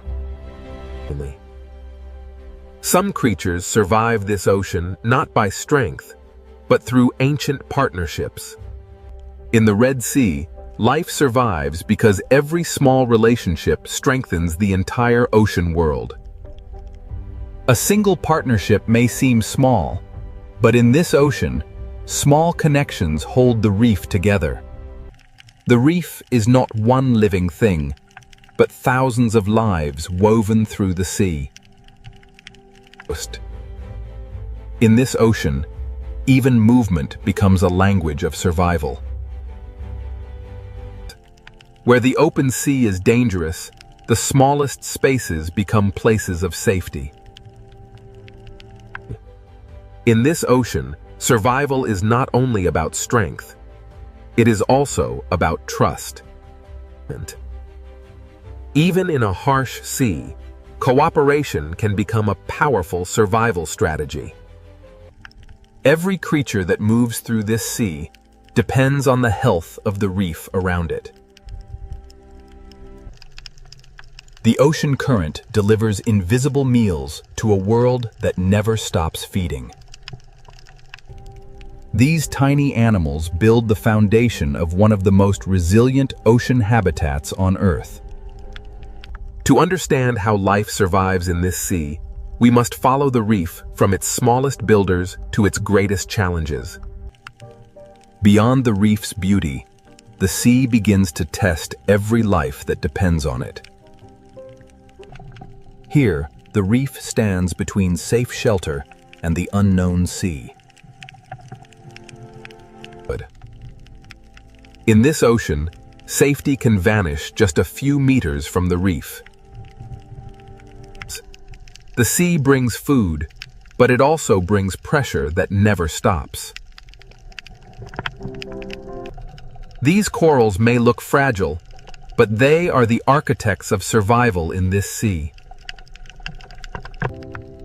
Every mouthful in this ocean depends on a reef strong enough to endure heat and salt.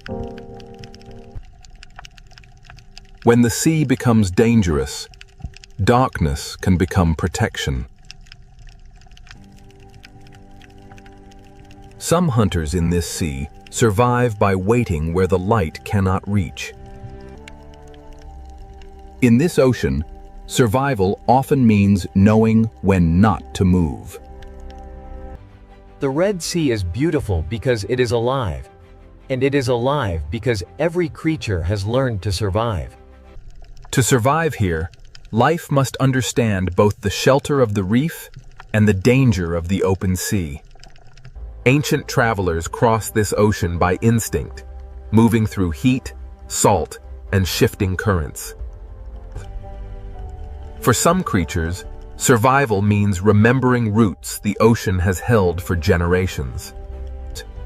Others survive this sea by disappearing into the world around them.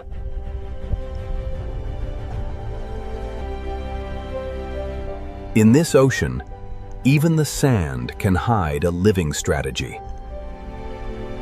Every part of this sea offers a different way to stay alive. Predators are not outsiders here. They are part of the balance that shapes the ocean. In this ocean, fear is not chaos. It is information that keeps life moving. The Red Sea is not simply beautiful. It is a test that every living thing must answer. To understand how life survives here, we must first understand the sea itself, its heat, its salt, and its unforgiving power. To understand life in this ocean, we must first understand the heat pressing down from above. This sea receives sunlight with almost no shadow to soften its power. Around this ocean, the land is dry, and fresh water is rare. With little river water entering the sea, salt remains behind. Every day, the sun pulls water upward, but the salt stays in the ocean.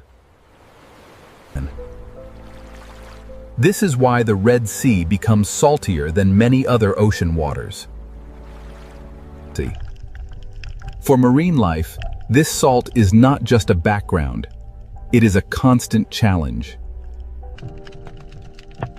In shallow water, heat and light can become as powerful as any predator. Here, even shade can be a survival tool.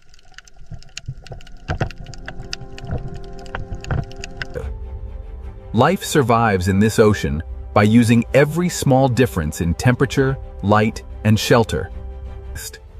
The reef creates micro-worlds inside the sea, each one offering a different chance to live. These corals endure conditions that would weaken many reefs elsewhere. A reef begins with tiny animals that must balance salt, heat, and hunger. Even in clear water, the ocean carries invisible food through the reef. What looks like stone is actually a living structure fighting to remain alive. The reef changes the ocean around it, turning harsh water into habitat.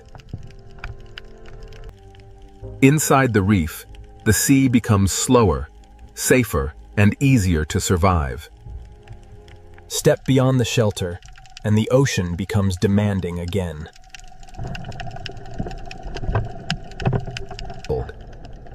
Every second in this ocean requires energy, balance, and adaptation. In this sea, the reef is not only a home, it is protection from the ocean itself. Every breath in this ocean must manage salt, oxygen, and heat. Small choices help life survive in a sea that never stops testing it. The surface may look calm, but it controls the world below.